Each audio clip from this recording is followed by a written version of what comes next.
This is Jocko Podcast number 74 with Echo Charles and me, Jocko Willink. Good evening, Echo. Good evening. Now, I always dug music, and I'm pretty sure it started when my dad would play Hank Williams Sr. on the 8-track in his, I think it was a 1971 Barracuda. And he'd play that tape just over and over again. And I still know those songs by heart. And then, that was when I was a little kid. And then I got a little bit older. And like a lot of kids, all of a sudden I was listening to the Beatles. Sure. Elvis. Thought they were great. I still think that song, While My Guitar Gently Weeps, is a good song. But that wore out kind of quickly. And there was something wasn't there in that music. Something just wasn't quite there. The music didn't sound how I felt. And then in 1980, AC/DC Back in Black came out. And it was popular, right? It was popular. Yeah. And so it went into my ears at some point. And I said, dang, all right, better, closer, Sure. warmer, we're getting there. And then I watched around in the hard rock for a while. Hendrix, Led Zeppelin, and I can't help throwing on a little Jack Black when I say that, if you watch that tribute that he did to them. And that, some of the kids that I hung around with in New England, they rode that train down to hippiedom. We're talking Crosby, Stills, and Nash, and Janis Joplin, and the Grateful Dead, and all that. I couldn't relate. Wasn't there. Didn't get there. Didn't seem to reflect the world that I was beginning to see myself. I got on the other train, right? Sure. And we're talking about Van Halen. Yes, this is the 1980s. If you were a kid in America, age 13, we got issued the album 1984 by Van Halen. That was just a given. You were going to get that. Got issued Diver Down. Boom, you need to listen to this. This is rock and roll, people. This is Eddie Van Halen. Listen to that guitar solo. Eruption. Listen again. Do it again.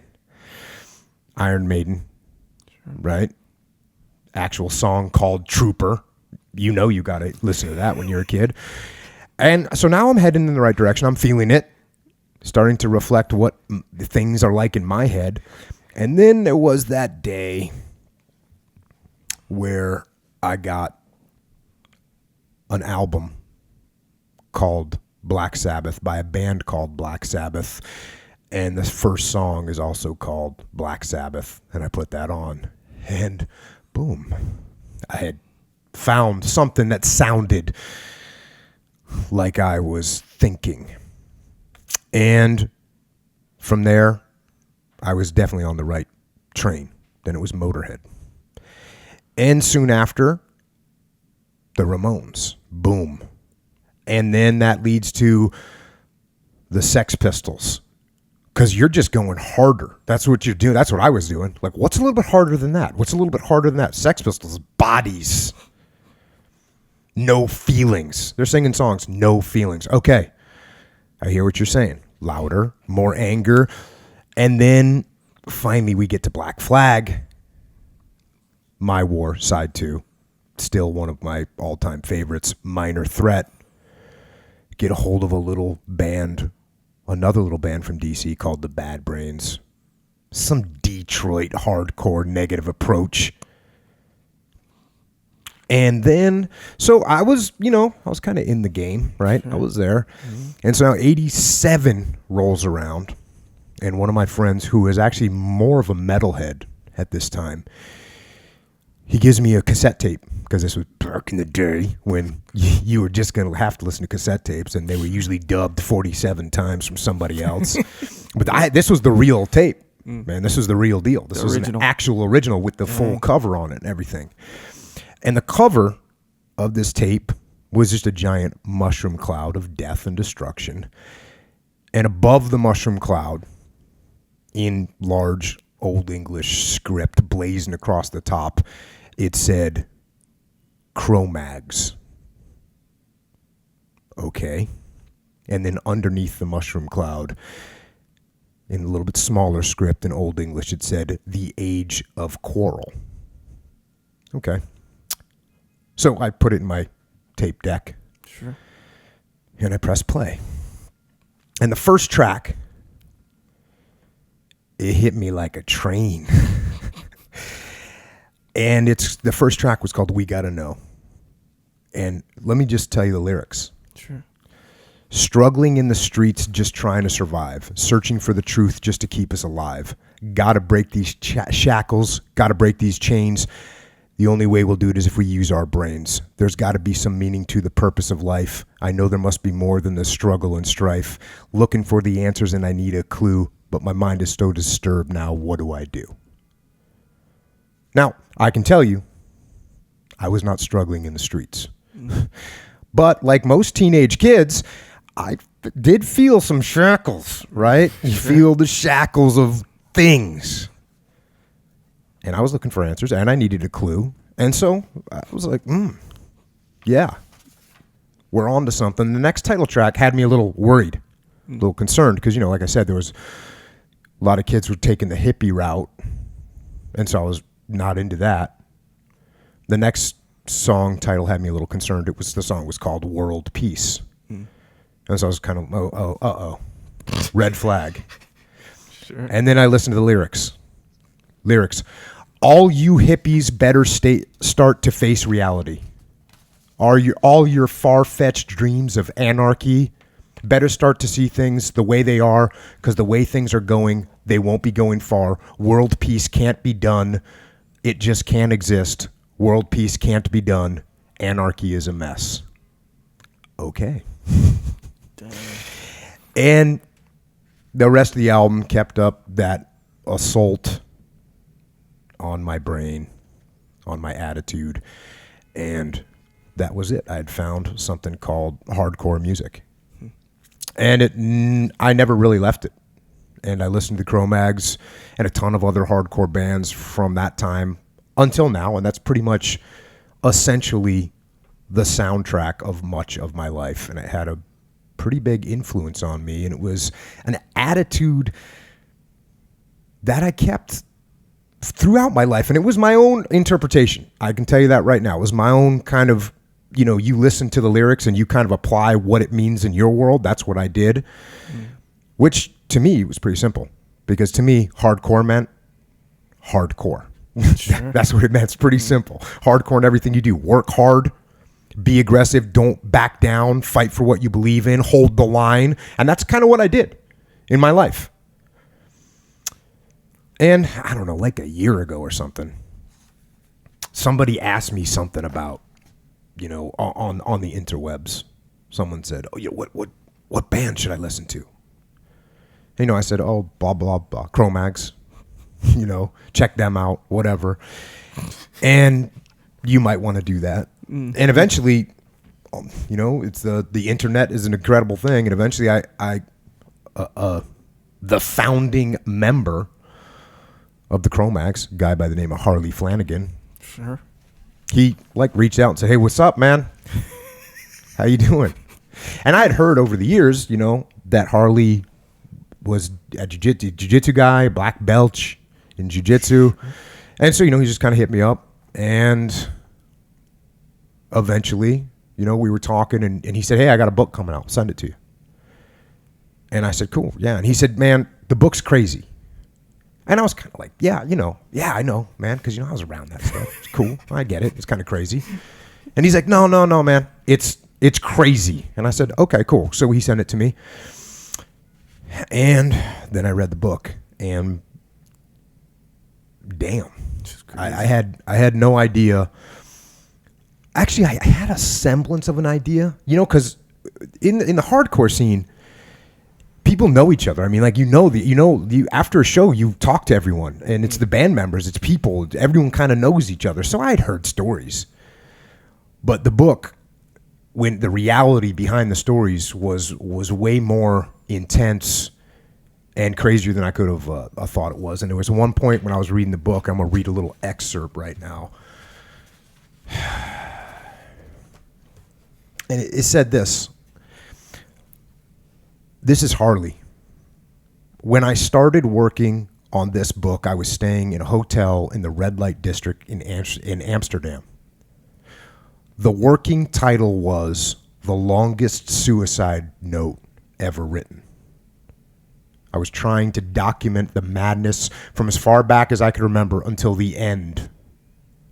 The story of my life as an insane, suicidal joyride of rock and roll depravity and demise until the final crash and burn. It was going to be a book that all the great fuck-ups never got to write because they died first. So I began working on it. I figured the end would have come sooner than later. But I was wrong. And once I got done reading the book, I reached out to Harley and I said, hey, man, there's a lot in this book that's crazy. And the fact that you lived through it and the fact that you got through it and the fact that you got to the position that you're in now with your life, I think a lot of people can learn from it. And it'd be awesome if you come onto the podcast. And Harley said, let's do it. So, Harley Flanagan, welcome to the show, man. It's great to be here. Thank you for having me on. Yeah, it's awesome. And I saw you several times when I was a kid, and we were trying to figure out names of clubs where I saw you, but you know, that was pretty cool, and it's pretty cool to be sitting here. I guess we're talking about 30 years later, you know, because I was seeing you when I was in my teens, 14, 13, 15, around there, and here we are. Pretty amazing trip we've had since then, huh? Yeah. And usually when I ask people, hey, you know, talk about where you come from quickly and kind of where you grew up, and we don't spend a lot of time there because most people didn't really do anything significant that had any long-term impact on their lives when they're like 8, 9, 10 years old, right? But for you, I mean, when you were 8, 9, 10 years old, shit was already crazy. Yeah. Shit was pretty much crazy from the start. Yeah. I'm gonna just kind of pull a little something here out of the book just to give a little bit of background. This is from Harley's book, Hardcore Life of My Own. I was born at San Francisco General Hospital on March 8th, 1967, at the start of the Summer of Love. My mom's name is Rose Marie Fellou. Yes. And my dad's name was Harley Wayne Walker Flanagan. My mom was a hippie. My dad was a drifter. And somehow their paths crossed. Before the hippie days, my mom was into all the early rock and roll stuff, Motown, and pretty much all the music that was happening when she was young. Her father, Juan Fellou. Yes, Juan Fellou. Juan Fellou came from the DR, the Dominican Republic. Came to America through Ellis Island by himself when he was in his early teens, and was one of the first Dominicans to join the United States Army. Served in World War II, where he played in the military band. That's how he got his citizenship, by serving in the military. He was one of the funniest people I ever knew. He worked all kinds of different jobs, everything from a building super to a longshoreman. He was a charming guy with a thick Spanish accent. So that's the beginnings. Do you speak any Spanish? Curse a little bit. That's about it. So you got that going for you. Yeah. Now you continue on. My mom was a go-go dancer. And like so many people, she was caught up in the whole drug culture of the 60s. And when I was a kid, she was still a stripper. I remember going to work with her a few times when I was little. That was weird, looking back on it now. There was even a short period of time when she was a dominatrix, but that was later. My dad left home for good around the same age as me, maybe 14 or 15, and started riding freight trains. He liked to live from moment to moment, and from everything I've heard, he had a serious drug and alcohol issues most of his life. He was always in and out of prison. It's hard to accept that your dad chose heroin and alcohol over you. It really does kind of hurt even now. I guess that might be one of the reasons why I turned out the way I did. My mom and me did a lot of hitchhiking and stayed with a lot of different people. A lot of crazy shit happened on those trips. At one point, a friend of hers was going to Europe and asked, "Do you want to come?" And my mom was like, "I'm getting the fuck out of here." She did, and I went with her. I was probably around 3 or 4. That was that. I never saw my father again. I stayed in Europe pretty much until I was about 10, but I'd come back to the States every year or so. We settled down in Denmark, 1971.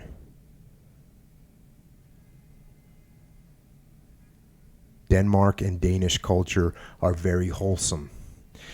It's a great place to grow up, but of course there's an underside too. In the 60s, and in my case, the late 60s and 70s, it was cool in certain aspects and wasn't so cool in others. You had all these people fucked up on drugs and all the free love. Everybody's fucking everybody, and it's not really the best environment for a kid to grow up in. And as cool as some of the things and a lot of the people were, a lot of them were, at least some of them, were just fucking lost. And yeah, all the kids were wild. What do you expect? I mean, we were just imitating the grown-ups. So as a result, I was getting laid and doing all kinds of other crazy shit before I'd even reached puberty. You basically had a lot of little kids just going off. You got all these hippie kids with their hippie parents, seeing all kinds of craziness, adults running around naked, people doing drugs, being insane. That shit rubs off on kids. Damn. Yeah. Did you completely think that was normal at the time? Was that just the way the world was? Well, that's the way my world was. I didn't realize really that we were so different from the rest of society until my parents tried to put me into a regular school. And of course I started getting fucked with a lot by the kids because I had long hair and, you know, I didn't really fit in, and my parents looked like freaks, and that was when it really hit me. And it was also, I went from being at that hippie school to being in a very strict school in Denmark, which was like real old school and very rigid, so it was total culture shock yeah, for it you. was like, what the fuck, you know? And so I started cutting school a lot and going back to the free school to visit all my friends there and just hang out. And that free school, that's where you started. That's where you started playing Pretty music? much, you know. I mean, I was always into music, but that was really the first place that facilitated it. You know, like that was one of the cool things about that school was they really pushed the arts. You know, they whatever the kids' interests were, they would give you the ability to pursue that. Unfortunately, they were also very lax. So if like you didn't have the interest in pursuing math or whatever, they'd be like, "Oh, well, you know, he's just not interested in it. You know, he wants to be a musician." And it's like, you know, as we all know as parents, it's like, no, fuck that. You need to know how to do your math. You need to know your shit. You need to know how to use your brain. You know, it's not just about, you know, gratifying your artistic and creative interests, because that's not going to always pay your fucking bills. Yeah. So no, but it was cool. It was cool in certain ways. Like I Right. said, you know, my math teacher, he was actually from the States. He was from the Bronx, and he was a jazz drummer and played stand-up bass, and he really was a big inspiration on me musically. And so, you know, it gave me some tools, you know, that came in handy later in life. Yeah, for know? sure.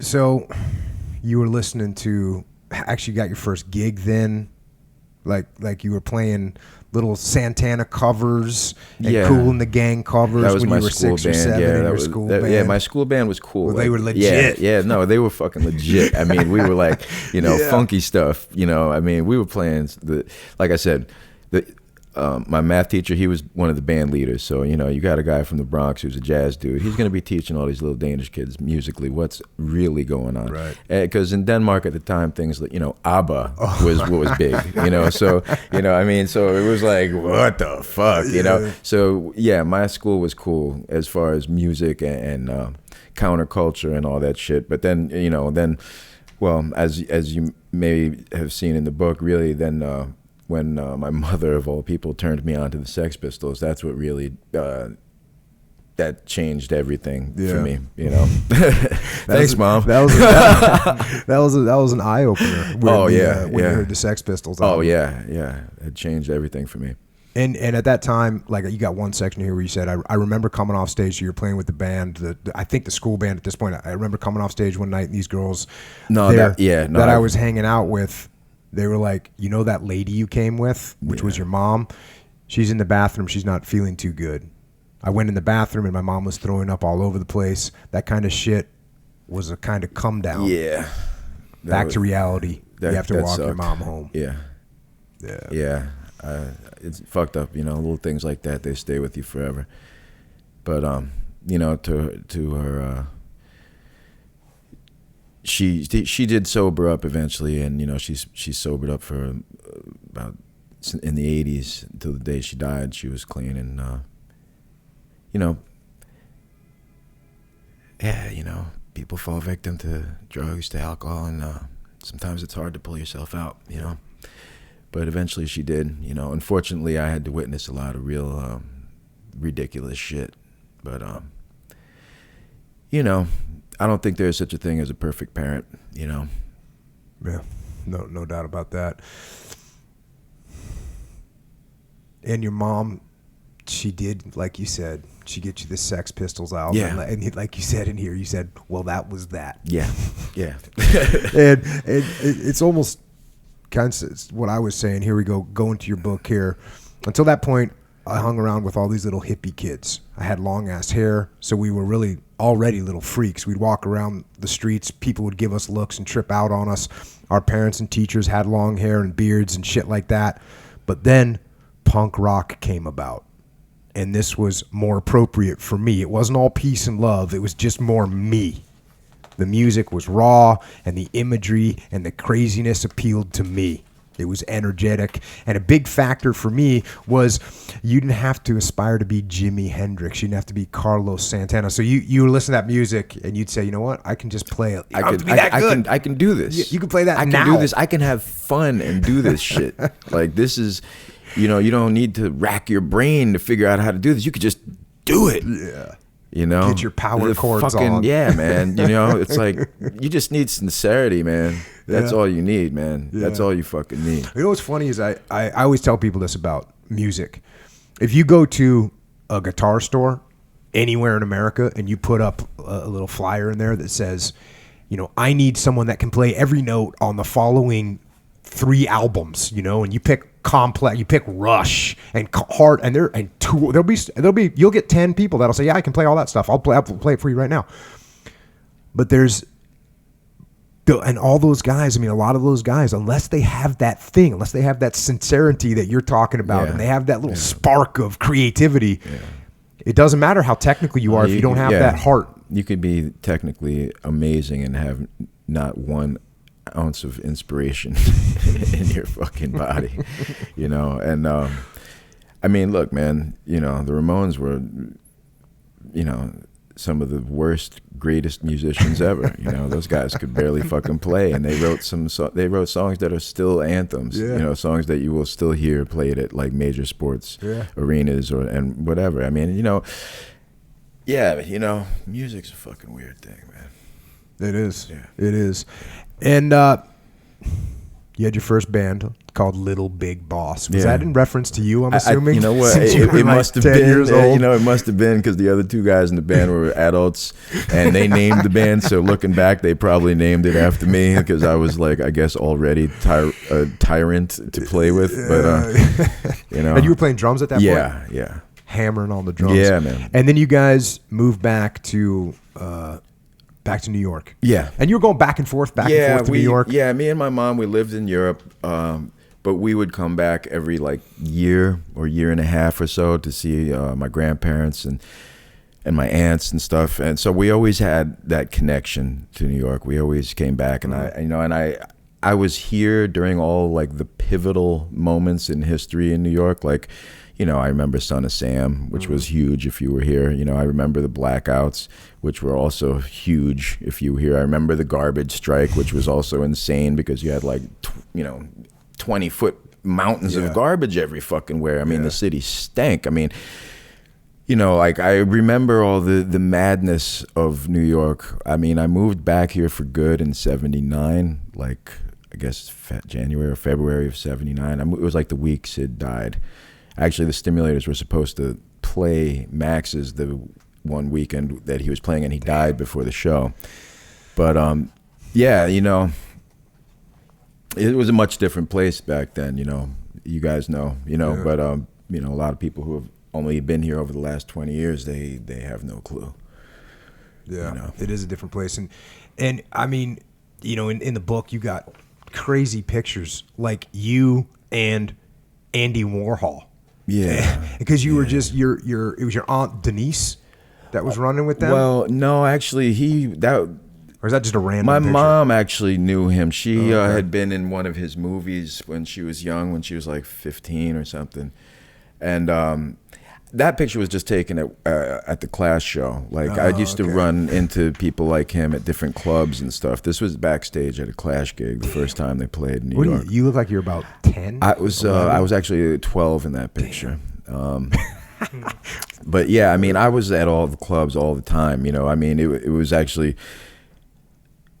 It was, you know, kind of weird, you know, thinking back on it, because, like, I mean, when I did a thing with Anthony Bourdain a while back, and he was like, you know, he's like, I remember standing in front of clubs like Max's and trying to get in, and, you know, here'd come this like 12-year-old kid who just like walk through the fucking door, like the bouncers would just like let him in, like, you know, like he belonged in there. And I'm like, why the fuck is this child here? Like, who let him in, and who the fuck is he, and why are they serving him like he's the fucking mayor, you know? And you know, thinking back, it's fucking a little strange, you know. I mean, I was the youngest kid that you around on the club scene back then, and then, you know, as time went on, you know, my band, the Stimulators, were really had a lot to do with it. The crowds at the shows started getting younger and younger because, like, you know, we started pulling a very young following.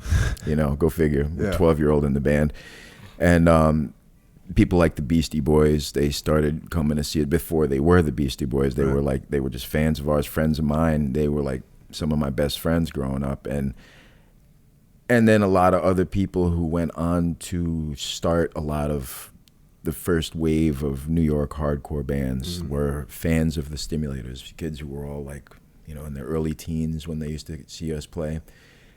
And then they went on to start a lot of the bands that, you know, set off that next wave. How long did you play with the Stimulators for? I had only played with them from like 79 to like 80, maybe the beginning of 81, and then I was done with it because at that point I had already, you know, the Bad Brains had come to New York, and I was all that first hardcore that came out from, you know, Black Flag to Circle Jerks to Minor Threat, and of course bands like Discharge from overseas, from England, you know, and all that shit was starting to really take over my soul. And so I was like, you know what, I can't play with the fucking Stimulators anymore. This shit is too poppy, it's too, like, it's happy, it's just not, it's not where I am. And at that point I had already, you know, the life I was living on the streets and the life that the other band members were living was not really the same. I was just hitting my teens, and as we all know, that's when the problems begin. You know, that's when you start getting in trouble. So, yeah. And the music that I started writing really reflected the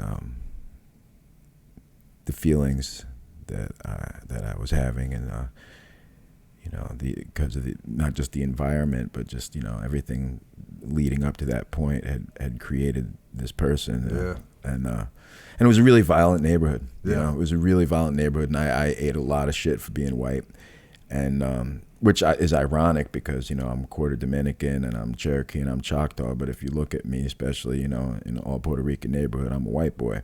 You know, so I really ate a lot of shit. I really, you know, until I started fighting and actually started getting more, I hate to say it, but started getting more violent. That started to earn me a little bit of respect, and I guess the fear and the credibility kind of went hand in hand. Like when people knew that they couldn't fuck with me, I started getting respect. And I don't really think that's a really healthy for a young mind to associate popularity with violence and aggression, you know. Yeah, and I mean New York at that time, and like you said, and I used to come down to New York sometimes when I was younger, and it was completely different, you know, in the mid '80s. And you were there earlier than that, but for me in the mid '80s, when you'd come down here, it was completely different. I mean, we're sitting here right now in Times Square. Times Square was fucking nuts it around was here, nuts, man. There was like you take every two steps, somebody be offering you drugs. You know, I used to come here when I'd cut school and just watch people get pickpocketed, watch the hookers turning tricks and the guys selling drugs and the people getting into trouble. And it was madness. It was crazy. It was a fucking free for all. It was crazy. It was really.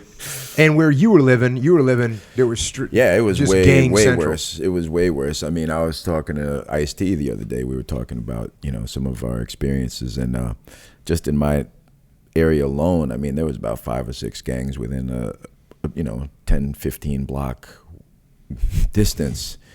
Everything from the hitmen on my block who were fucking really out of control to the Hells Angels on 3rd Street, who back then were like legitimately no fucking joke. Mm-hmm. I mean,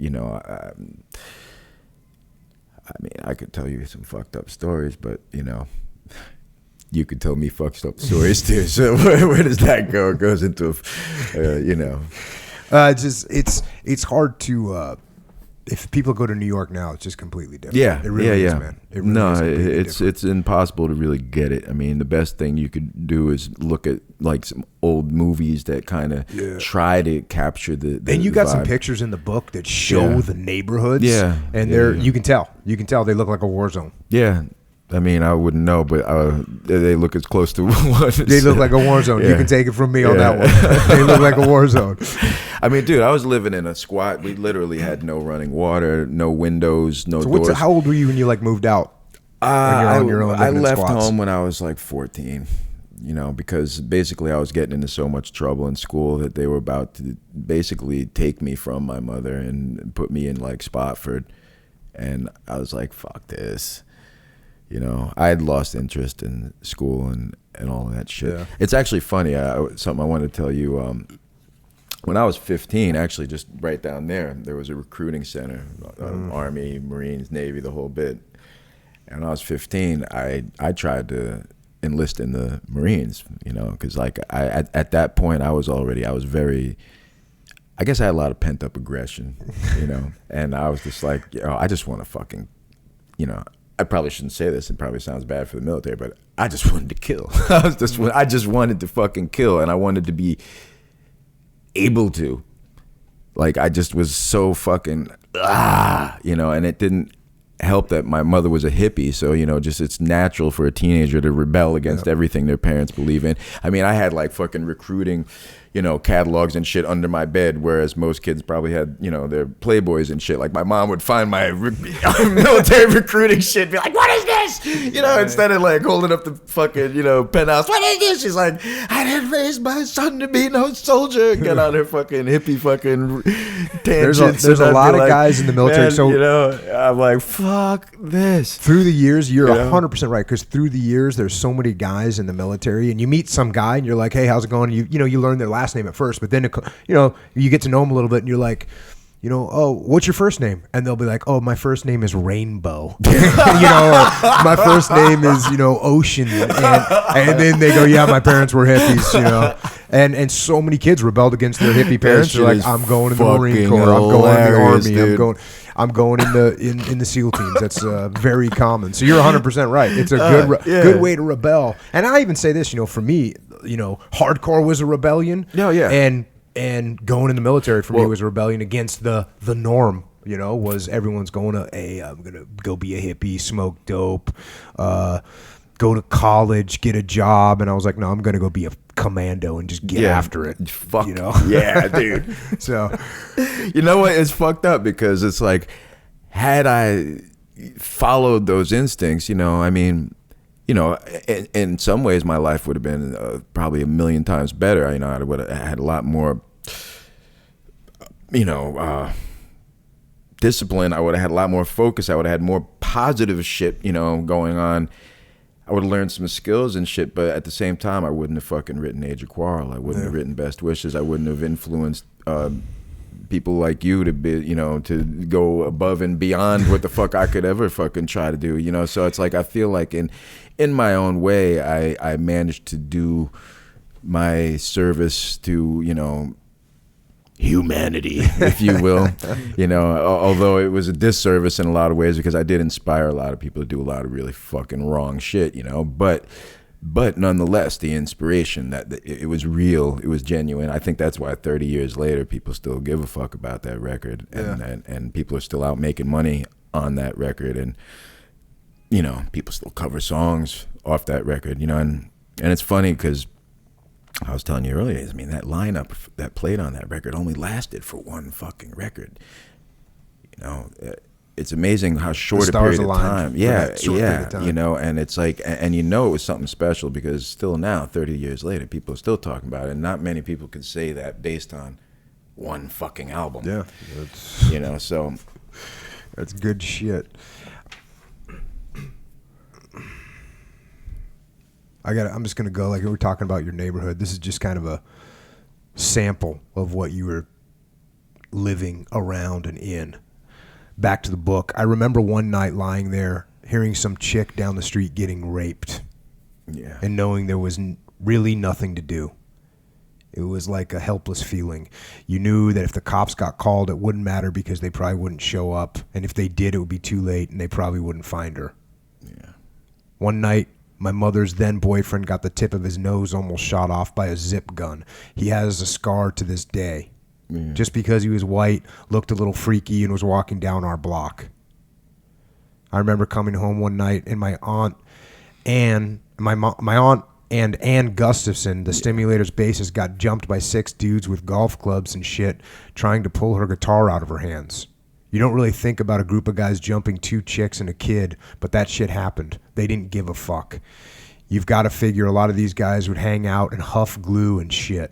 And when you huff glue and you smoke a lot of dust, you get pretty grim and lean towards violence.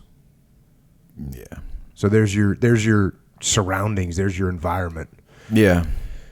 I mean, it's, you know, it's, I'll tell you, man, it's almost harder to hear it being read back to me now, especially in your voice. But but it's like, you know, it's real, and it brings back a serious emotional response in me, you know. You know, as I was reading that, I was just thinking to myself, because you and I, you know, in the scene, there was always guys that had dogs, right? Mm-hmm. Pit bulls. Everyone had pit bulls. Mm-hmm. And as I was reading that, you know, you and I both know if you take a pit bull and you bring it up and you beat it and you torture it and you hurt it, that dog's going to be a mean, evil bastard. And if that dog's brother can get brought up and get fed and get taken care of and, you know, sleep and gets treated good, and that dog's going to grow up and be nice. And, you know, I just thinking you take a person, a human being, and you put them in an environment where that's what they're living with and that's what they're seeing and that's what's around them, they're going to tend towards that direction. Yeah. And it's going to be hard to break out of that shit. It is, you know. And it's, you know, look around at the world, man. You know, look at all the fucking ghettos everywhere. Look at all the, you know, a lot of people don't get outside of this country, you know, who live here. So people don't realize how well they have it. Yeah. You know? Yeah. And even, you know, I used to laugh. I was talking to my friend Melly Mel, and I was saying, you know, I don't even understand what the fuck's up with all that, like, West Coast gangbang and shit. I mean, these guys, first of all, they don't even have to deal with winter. Okay. You know, second of all, they all got, like, yards and garages and fucking barbecues and shit. Yeah. Like, we grew up in, like, apartments with fucking rats and roaches and, you know, concrete everywhere. Yeah. And, you know, what the fuck are you so pissed about that you need to go and shoot at each other and kill each other? You that fucking bored? Like, it's just, you know? It is an interesting dynamic here in New York City. The way it is. Yeah, it's really intense. It's. I mean, even now that it's like, you know, soft as fucking baby shit, it's still intense. Yeah. You know? Yeah. Like, I just, I feel confined when I'm here. You know, Yeah. now that I've grown up, when I come here and I live in California. Yeah. And you're right, I got a yard, and I got a barbecue. See that shit? And my neighbors have yards, and they say good morning. Yeah, it's like, hey, what's going on? And it's like you have space, man. Yeah, Space is yeah. a real thing, and animals. You know, you can't put an animal in a little tiny cage; they get pissed off. And that's what we do with 8 million people in New York. Yeah. Put them in little tiny cages. They start getting pissed off. Yeah, It's, especially when, you know, the good majority of them are broke as shit. Yeah. You know? Yeah. But this whole time, as you're doing this, at the same time, you're listening to music. You're going to shows all the time. Mm-hmm. And like you said, the Bad Brains show up. You know, that was pivotal. a changer. That was a game changer. They were as groundbreaking as far as, for me, they rocked my world as much as like the Sex Pistols. Like that, it was like all of a sudden it was a new chapter. You know, the way you wrote about the Bad Brains. So the Bad Brains, for those of you that don't know, is a band from DC, and they were pivotal in changing music, really a generation of music. And there's all kinds of bands that reference them, like big bands that reference the Bad Brains. But here's what you said about the Bad Brains. Well, and especially, one thing, go ahead. just for those who don't know, they were not only one of the innovators of what we call hardcore or punk, but they were all black, and they were from DC, and there was not many black kids on the scene. There always was black kids on the scene. Yeah. There was always Puerto Ricans. It was always everybody. You know, it was always mixed diversity on the scene, but they were like the best. They were the tightest. They were the best. They were the shit, man. And a lot of times when people first heard their first 45, you know, just because of the style of the music, people didn't even know they were black, and they'd go see them and they'd be like, oh shit, these guys are black. Now that may not seem like a big deal now, but we're talking about fucking 1980. Yeah. You know, and yeah, they were just they were the shit, man. And then they got into Rastafarianism, and that, you know, even further made it even more bizarre. A bunch of fucking Rastas from DC playing hardcore. Yeah. You know, what the fuck is that? And playing it better than everybody, like fucking smoking motherfuckers. Yeah. You know? You know, I think if you got to see the Bad Brains back in the day, you're lucky. Fuck yeah. I mean, I remember seeing the Bad Brains and just being... Dude, it's just sick. I mean, it'd be like seeing James Brown back when he had Bootsy Collins on bass, like back in the old, like when he was like all over the. I always used to liken HR to like James Brown meets Johnny Rotten. Yeah, you know. Here's what you said. Back to the book. You hear a lot of crazy stories about HR. HR is the singer from the Bad Brains' throat in the Bad Brains. But as crazy as HR can act at times, back in the day, he was inspirational beyond belief. He and the Bad Brains had the entire New York hardcore scene talking like fucking Jamaicans for the longest time. Everybody was like fire burning, blood clot. It was hysterical. Bands like The Mob were so heavily influenced by them that the bass player started growing dreads and wearing a Rasta hat. A whole contingent of white Rastas started popping up on the hardcore scene. They took things to another level. It was impossible not to be inspired by the Bad Brains. The only way to describe HR would be like James Brown meets Johnny Rotten meets Bob Marley. He was such a dynamic front man. HR could do a standing backflip and land right at the end of the song, nail it right at the last beat. It was like, oh my God, did he just plan that? I remember one time at A7, which was a tiny club, within the first 2 minutes or so of their show, he had already knocked the sheetrock ceiling out and bent the mic stand in half. The amount of explosive energy that would come out of that motherfucker, you couldn't help but be blown away. Especially since we were all young, and here was this guy that was in shape. He used to be a javelin thrower back in high school. He was always athletic, so you had a bunch of scrawny punk rock motherfuckers, and then this dude's up there that was an athletic powerhouse going completely apeshit. And he could sing his ass off, and he could hit notes. HR came out there with a purpose, like he was on a mission. Every show I saw of theirs back then was amazing. I remember I saw him up in Boston one time, and he was like there was, I guess, like fire pipes or whatever, sprinkler pipes, and he's leaping up and swinging on those things and jumping off in the crowd. Yeah. It was nuts. He was a motherfucker, Nuts. man. He spent half the show in the crowd. Yeah. Like he was, you know, you can't, you just can't even, you know. Yeah, man, they were something. Everybody has that moment though, that period where they really, you know, well, not everybody, but everybody who's like intense, you know, you think about your life, you can think of that one period where you were just on fucking point, you know, and they started were. when I was like 16 and it ended like last week. All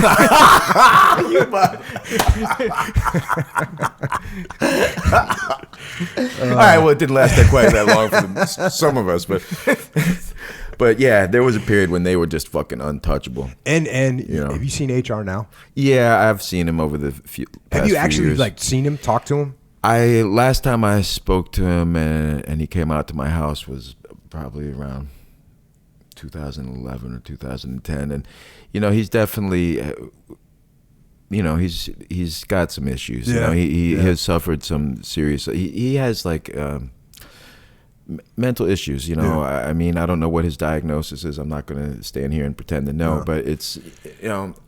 But you can tell there's a clear change between that guy from back in the day to the guy now. There's something that's definitely clearly there's something a clearly psychological wrong, difference. you know, and you can't just blame it all on drugs because, you know, some of us have done plenty of them and are fine. So I mean, some, you know, no, there's something in it. You know, and it's really sad. Playing, you know, they're playing sometimes. Well, you know, I don't know, Chicago I don't know when or what they're doing and playing. I mean, and God bless him. You know, I mean, Dr. No, you know, he suffered a stroke and a heart attack, and he had to like learn how to use his hand again and everything. I actually did a benefit show, a record that's available on.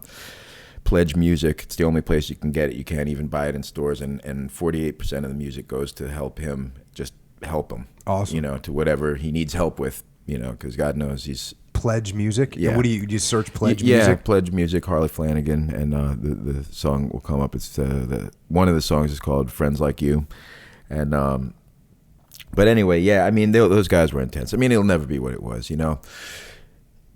I'm glad that they're, you know, doing their thing or, you know, whatnot. But I think my memory of them is from that period. Yeah. And you probably saw, how many times did you see them? It's unlimited to 100 dozens. I have no idea. I saw them so many times. I saw them out on the West Coast and, you know, excuse me. Yeah. I saw them in Tijuana. Oh, really? Yeah, but HR wasn't with them. So it was kind of like, oh, Yeah, cool, yeah. but not as cool. No offense to the other dude. No, The other dude they had good other voice. singers who were really good dudes. great dudes, great singers, but it's really hard to follow in someone like that's footsteps. I mean, it's really impossible. That's a rough follow-on shot. You know. So, meanwhile, you did a trip to England. This is the first time you saw skinheads before. Well, I saw skinheads Ireland. Ireland. I got my head shaved in Ireland. I had seen skinheads one time before in London, but I didn't know what the fuck they were. I was just like, what the fuck? Like, I could tell that there was something, they had an interesting look, like they, you know, but the shaved head thing was what got me. And so I met skinheads in England in the 70s, but I got my head shaved in Belfast in 1980. And here's what they told you, going back to the book. I always remembered what the Belfast skins told me. Teach America about skinheads. The first few friends of mine to shave their heads included Adam Yauch, you know who that is, from the Beastie Boys, and a few others who weren't really skinheads in the stereotypical thug way. They just liked the look and the music. I mean, we were all into the early Oi-style music, Cockney Rejects and bands like that, even though it wasn't really called Oi yet. The two-tone thing was happening with all the ska bands jumping off, like the Specials and Selector and Madness, and they were all popular with the skinheads early on, but there still wasn't a skinhead scene in New York. Just a few friends of mine who were up on it. But within a couple of years, all that would change. So obviously the typical person that doesn't follow the music scene, at least at a deeper level, when they think skinhead, they immediately think of sort of the branch that went off and got the most press, which was the neo-Nazi skinheads, but the origins of the skinheads is actually black dudes, rude boys, ska bands like the Specials and Madness, and that's kind of what you saw. And yeah, I mean, I actually talk about a little bit of that in the book. I give a little bit of the historical information just to give people a clearer idea. Yeah, but the media always latches onto whatever is most sensationalistic. They try to always grab the worst aspects of what people are doing, and yeah, that it's, you got it. Yeah. I mean, I'll say one more thing. The New York scene had always been more diverse than most hardcore scenes. There'd always been Spanish kids, black kids, Asian kids. A lot of the early New York hardcore skinheads were Spanish. Yeah.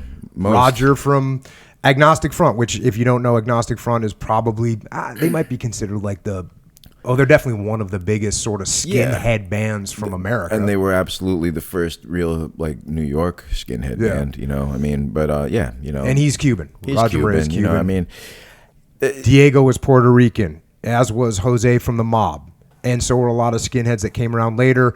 Even back in the Max's days, you had the Bad Brains, Pure Hell, The Influence were one of the first real New York hardcore bands, and they were all black.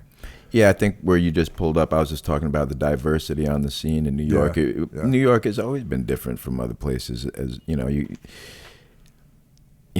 that's one of the things that's cool about it here.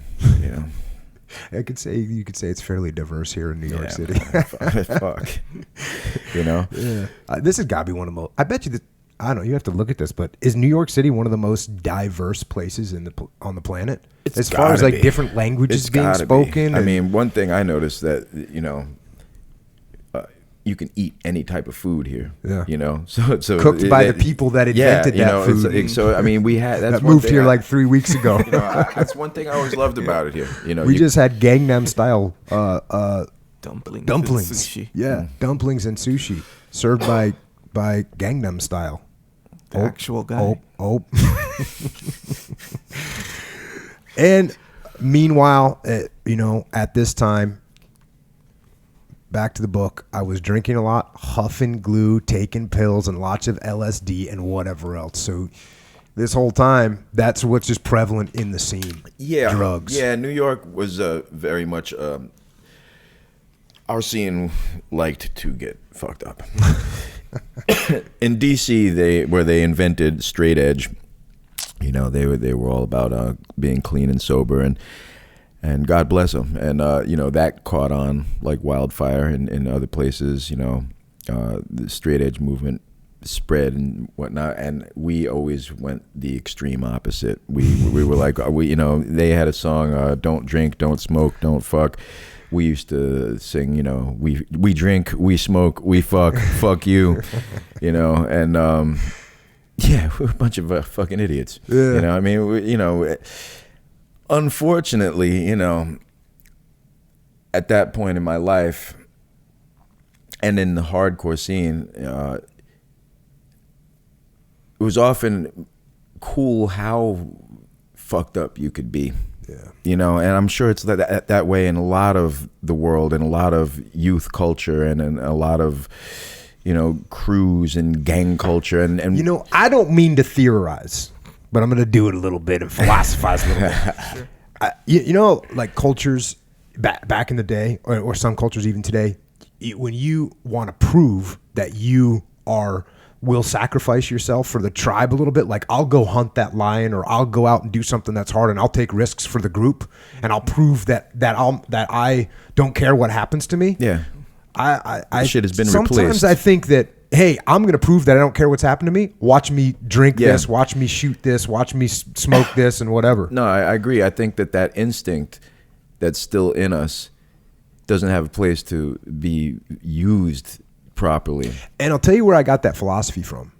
In the SEAL teams, man, when I came in, it was like the way that you kind of proved that you were tough was drinking and fighting, right? Yeah, drinking and you fighting. take everything to a fucking extreme. If you fucking drink 5, I'll drink 10. Yeah. You fought 2 motherfuckers, I'll fight fucking 5 motherfuckers. And that's what it was. Yeah. And when the war started, it's not like that stopped because that stuff still goes on. But it definitely, in my mind, I was thinking, and we still drank and we still partied and got after it, but it was different, man. It was different to all of a sudden be saying, hey, look, you know where I need to prove myself is on the battlefield. I need to be ready for that. And so I when I apply that to like all of society, it seems like a young kid like you who's 15, 16 years old, how do you prove that you're tough? How do you prove your manhood? Oh, you think you can drink 12 shots? I'll drink 20. Exactly. Bring it. Yeah. And that's a jacked up thing. Yeah. And you know, you talked about like the straight edge movement, and those guys, it's interesting. Well, they took it to another level too. They stopped fucking. Yeah. They stopped drinking, smoking, and fucking. And then how did they then prove that they were tough? They would go out and fight and beat up people that were drunk and shit like that. Well, that that's what started happening in some scenes. I mean, because like in DC, those guys were always. They always tried to be more PC. They always had a little bit more consciousness. But in a lot of other places, you had bands like, Uniform. I got in trouble with Ian McKay at remember when Fugazi came on the scene? So Fugazi, one of my buddies from DC, this is back in the day, and one of my buddies from DC, he sent me a demo tape, and he's like, hey, this is Ian's new band. And you're called like, Fugazi. No, I was like, cool. And that's a great album. No, actually, I like, Oh, it's a great album. And so we went and saw him in Brooklyn. Me and my boys, we went down to Brooklyn to see him, and we went berserk and he wasn't feeling it. And he was like, and he had like longer curly hair, and he's standing there, and they played their first song, and we just cleared out the pit and destroying everything. He was not into he was it. like, hey, I'm just trying to think of what he said so he knows I'm not bullshitting if he ever hears this. He said something along the lines of like, let's leave our machoism and our egos at the door. You know, if you're gonna dance, be cool, or something like that. And so then I was like, dude, what do I do now? Like, your music rocks. I want to break stuff. And I couldn't. So I remember when he started going that route. And you know what? God bless him, man. No, man, you said here you got a lot of respect for that guy. I do too. Fucking cool as fuck, man. You know, and he has always had his integrity. And as he matured, his way of thinking. Yeah, and you know what? You gotta respect. I mean, he held the line with what he did. His record, he never sold out. You know what? Hats off. For sure. He's fucking legit, man. For sure, I got nothing but respect for him. Now, at this time, I did used to break his balls fucking relentlessly though, but that's just the way I am. If I like someone and respect them, chances are I'm going to really fuck with them whenever I have the opportunity. Yeah, you know. So yeah. So fuck you. Yeah, I hear you, man. At that time you kind of came up with the name of the Cro-Mags. You came up with the Cro-Mags name, and you started like tagging everything with Cro-Mags and writing it everywhere. Yeah. And you had a kick-ass band. It was like when we talked about my first hardcore band called Bronson's Children. First thing we did, no music, we made T-shirts. Yeah, no, you got to. We're thinking merchandise. So that's what we did. But and you were doing the same thing. You just only difference is you could actually play music, and I was just an idiot. Let me see where we're going with this one. So you start putting together the band, and then things started getting a little bit crazy. You beat someone up who's some friend of someone else, and all of a sudden you heard that you had like a price on your head. That was actually before the Cro-Mags really it's pre-Cro. It's like you made up the name, but you were nothing yet. Yeah, that's actually why I wound up heading out to California. I had to take a little break from my neighborhood. Yeah, it was pretty intense, man. This dude, there was a gang on my block called the Hitmen. And this is back in, I remember them from the 70s through to the 80s. I mean, this is when they still used to wear colors, patches on there. In fact, the Puerto Rican gangs looked more like bikers, like Puerto Rican bikers without bikes back then. Like they all had like patches and jeans and like MC boots, and they'd wear like the F Troop hats, and it was total old school, wolf tails and shit, you know, lots of fur collars. This is like ridiculous shit. If you look on old YouTube and old photos of New York gangs, you'll be like, oh, okay, that's what he's talking about. Yeah. Anyway, yeah, these guys were fucking, they were no joke. And one of the hitmen was Pigman, and he, you know, they did hits. They weren't called the Hitmen, you know, because they, you know, wrote hit songs. They besides selling heroin, they did hits. And Pigman, I'd known about him my whole childhood. He was like a Lower East Side myth. Like, you know, everybody had heard of him, but no one knew, you know, because if you saw him, that was most likely the last thing you saw, you know. But he would wear a pig's mask. That's why he was called Pigman. And he would pull up in his blue Nova and fucking blast you with a shotgun. And it was that simple. And they actually kicked in a friend of mine's door and put shotties in people's mouths and guns to their heads. Where's Harley in one of the skinhead apartments looking for me? And they came to my squat, pulled someone into a corner and put knives to their throats. Which apartment's Harley in? And Pigman was cruising by my friends with the mask on and didn't see me, so kept driving, I guess. So it was real. And I'm like, I was like fucking 15, you know? I mean, I'm 15. I got fucking Pigman looking for me. I mean, that's fucking no joke. This is Pigman, motherfucker, you know? Pigman! You know, and I'm like telling the locals on my block, I'm like, shit, man, my mother lives on 12th Street. You know, what the fuck? You know, what about her? Oh, don't worry about your mom. Everybody loves your mom. This is not personal, man. There's money involved. You know, it's business. But you should get out of here, man. You should hang low. These were your Puerto Rican brothers telling you this. Yeah, like the guys from the block, just people who knew me from school, like people like, you know, my friends' uncles and shit like that. You know, like, dude, you should get the fuck out of here. So I'm like, you know what? I think I will. Yeah. So, and that's because you beat somebody up. Yeah, I used to get in a lot of fights, and I used to also, you know, yeah, I beat someone up, and it turned out he was it was this guy who was owner of one of the after hours clubs on the Lower East Side. Mm-hmm. And a lot of these after hours clubs, like, you know, Save the Robots and the Pyramid and all these other places, they had like, no, they were the late night freak clubs where everybody'd go like till 6 a.m. and they would all be doing blow and doing coke. So I guess that's how they knew the hitmen, because they all the club freaks used to buy all their drugs from the Puerto Ricans in the neighborhood. So we were kind of fucking up their business too, because we were like fucking up all the new freaks that were starting to come to the Lower East Side, all the new white people that we were like, you know, fuck, we just made this motherfucking neighborhood safe. Now you motherfuckers all think you just gangbusters, like you all just a flood. This fucking fuck this. This is our neighborhood now. Yeah. You know. So yeah, you know, I was an asshole. I mean, you know, I have to admit that. You know, looking back, if you're ever gonna man up, you have to be able to say, yes, I was an asshole. You know. But that shit, Pigman was no joke. And I went to California. The shit died off. I came back. Dude, you went to California, and I was reading that part of the book, and I was like, what in God's name is going on? Yeah. Dude, talk about the vats. Yeah, man. Bro. We were living in an abandoned brewery. There was, you know, a couple hundred kids living there probably. We were all living in the actual vats that they used to have, the like rubber-coated square rooms, like with a manhole to get in and out of. And, you know, we were living in the air vents and... Yeah, it was fucking crazy, man, and everybody was fucked up on drugs. Everybody was a runaway. Everybody was, you know, it was... What amazes me about the 80s is the lawlessness, you know, in New York and in San Francisco, you know. Like, you could really get away with just about fucking anything, and there would be, like, no police involvement, no repercussion, you know. I mean, you'd get into a fight and the shit could go on for half a fucking hour, like from one area to another and back and forth, you know, guns. Full fight. Yeah, like, I mean, you would fucking start fighting on Avenue A, you'd end up on 1st Avenue over on 7th Street, then back over to 8th Street and back down to Avenue A, and it's like mad screaming and, you know, stabbings and bottles breaking and no cops, you know? And it was like, you know? I mean, shit happens now, man. You fart too fucking loud on the street here and you get arrested. You know, it's like, yeah.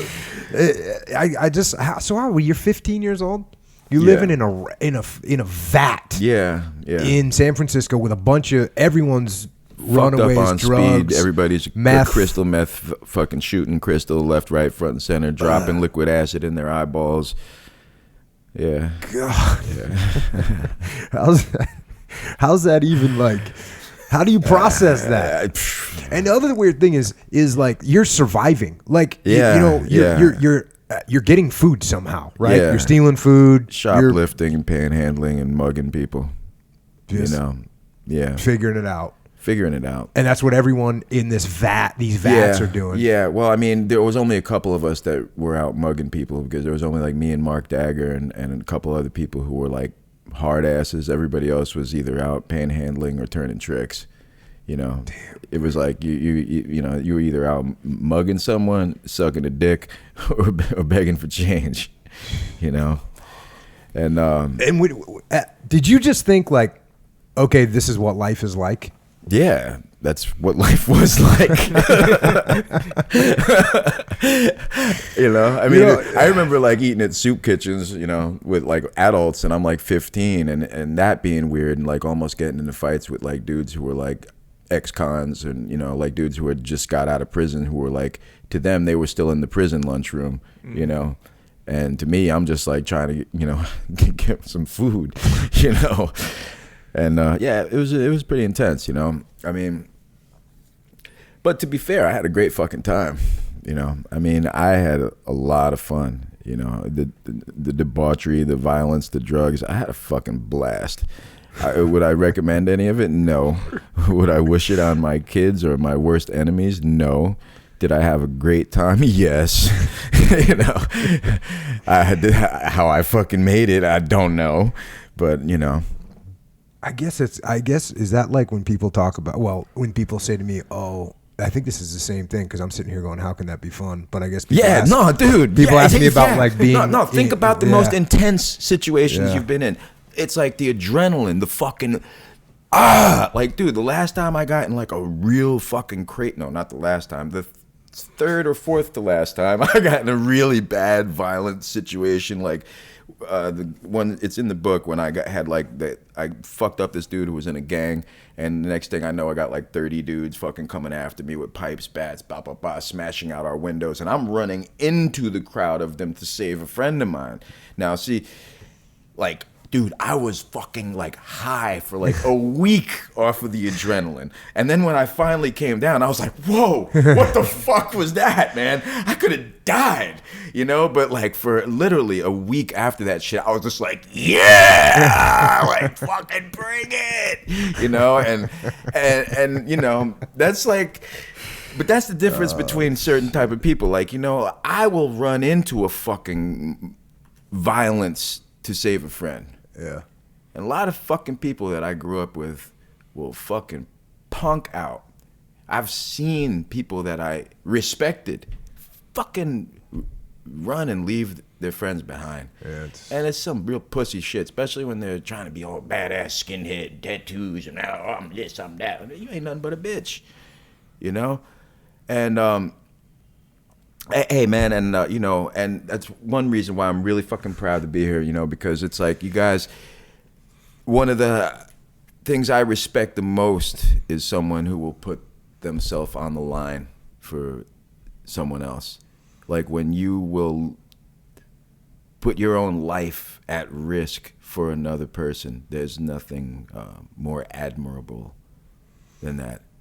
So hats off to you guys, and to all the military out there, you know, serving this country and serving their brothers, their sisters, their families, and everybody, you know. Hats off, man. It takes a lot of fucking balls, and I respect. And I'm not, you know, even law enforcement, you know, and I'm not a big fan of the police in many circles. I've become friends with a lot of cops since I started doing jiu-jitsu.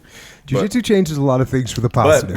But however, you know, I still have my reservations. But I respect, again, anybody who's willing to put their life on the line for others and for the greater good, you know, and there's really nothing higher, you know. Yeah, well, like, obviously, I work with the police, and They're the same way, man. They're and they got one of the hardest jobs in the whole world. No. Man. Look, I say that with a little bit tongue in cheek. Nah, I mean, it's like I've grown up always being on the shitty end of the stick when it comes to the cops, and still to this day, even like when I'm trying to get something achieved and accomplished, and I try to go to them for guidance, they still look at me like they want to slap the cuffs on me more than fucking help me out. So but I understand. Make you some friends. But I do understand. What they deal with on a regular basis, so I get it. But I also think that a lot of people are attracted towards lines of work that give them a position where they can abuse their position.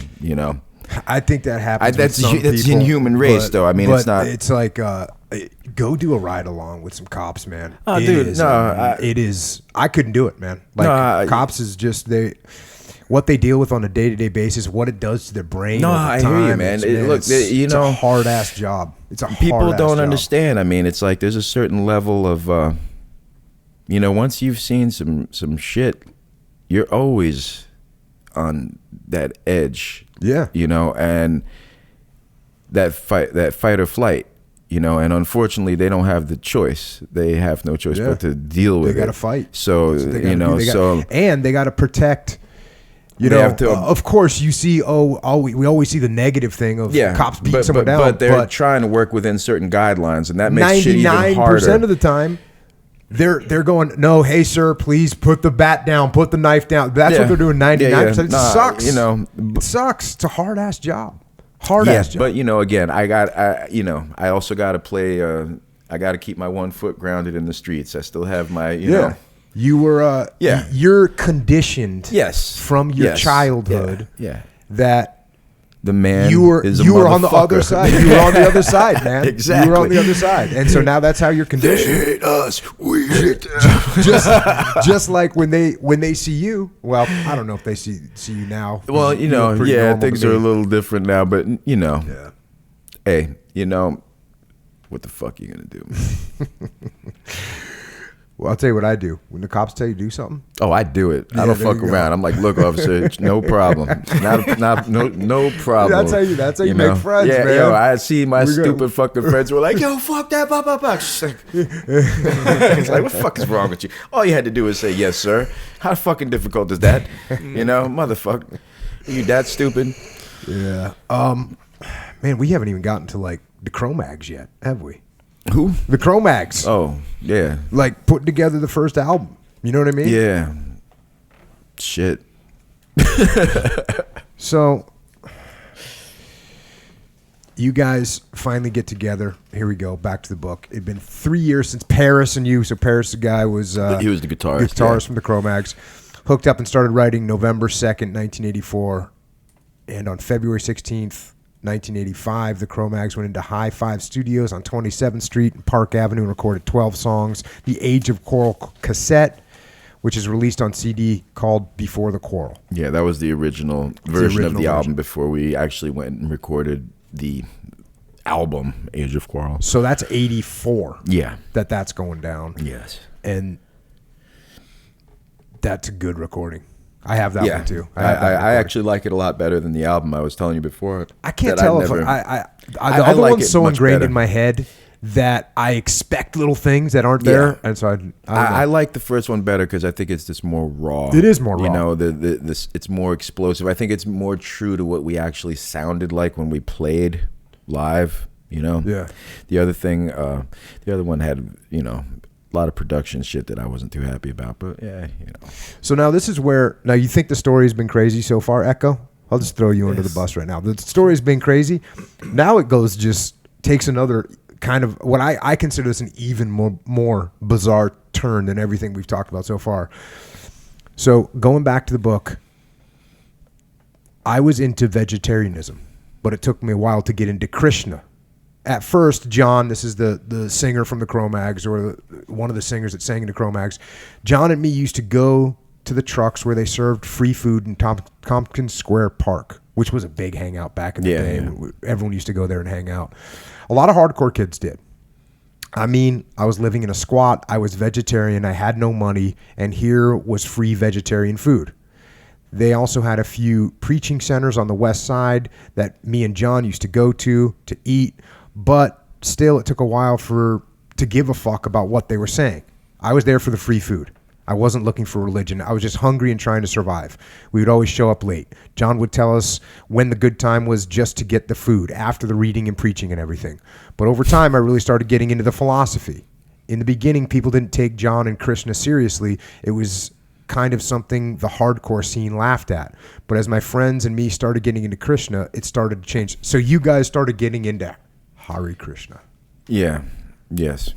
Which, yes. It's pretty fucking funny looking back now. Tell me the fundamental philosophies. I mean, obviously, Hare Krishnas are vegetarians because they don't want to like hurt, animals. Actually, it's more to it than that. That's actually not why. It's because now I'm going to start fucking talking all their shit. Well, give me a little bit of it's understanding. Like, they only eat foods that are offerable to God, and you can't offer God a rotting carcass to eat. Okay. There's nothing that has to do with like, hey, we don't want to hurt things. Oh, there's all this karmic stuff. Everybody likes to, not make more karma for themselves, good or bad. See, that's what I'm saying. Like, this is why it gets more bizarre to me. Yeah, because you're trying to create more karma for yourself. Well, see, that's the thing is with the amount of karma I had already created for myself, I was trying. But this is where it gets even more fucked up and twisted because you got me and my friends who were like recovering skinheads, for lack of a better way of putting it. Dudes who used to go out and get in 20 fights in a night, put 19 people in ICU just because, just walking from the east side to the west side. What you looking at? Bah! Fuck you, all night, just fucking wilding. And then all that shit with Pigman and this and that, and God knows how many other things, how many bodies I found and came across and how much madness I had experienced, like we were talking about, it's like sometimes, when you're dealing with life and death on a regular basis, sometimes you're like, God, you start calling out to God. You don't even know what the fuck God is. And you're just like, God, help me. God, please, guide me, help. It's just the call of desperation, and, I had never been into Christianity and this and that. It all just sounded like a bunch of bullshit to me. And here I was actually hearing some things that made some sort of sense to my teenage mind. Karma, ooh, all these other things that were resonating with me, and it's like I needed that shit, I needed some sort of guidance. And had I not had something like that, I mean, it could have been fucking Buddha, it could have been whatever, but I needed something that was greater than. You needed some kind of guidance in your life. I needed guidance. I needed some kind hope. of discipline. I needed hope. Oh, hope, yeah. And when I started going out to their farm for a little while, we were getting up at 5:30 in the morning and meditating and watching the sun come up, and it was like this whole, it going from being hunted by the gangs in my neighborhood to that, it was just I can't even really explain it. It was I don't know how to fucking put it, man. It was just here I am at peace. I was gonna say, it sounds like peace for the first time. Whoa, So that, but then the more I was involved in it, the more I seen, that people in religions in general are typically a bunch of fucking hypocrites.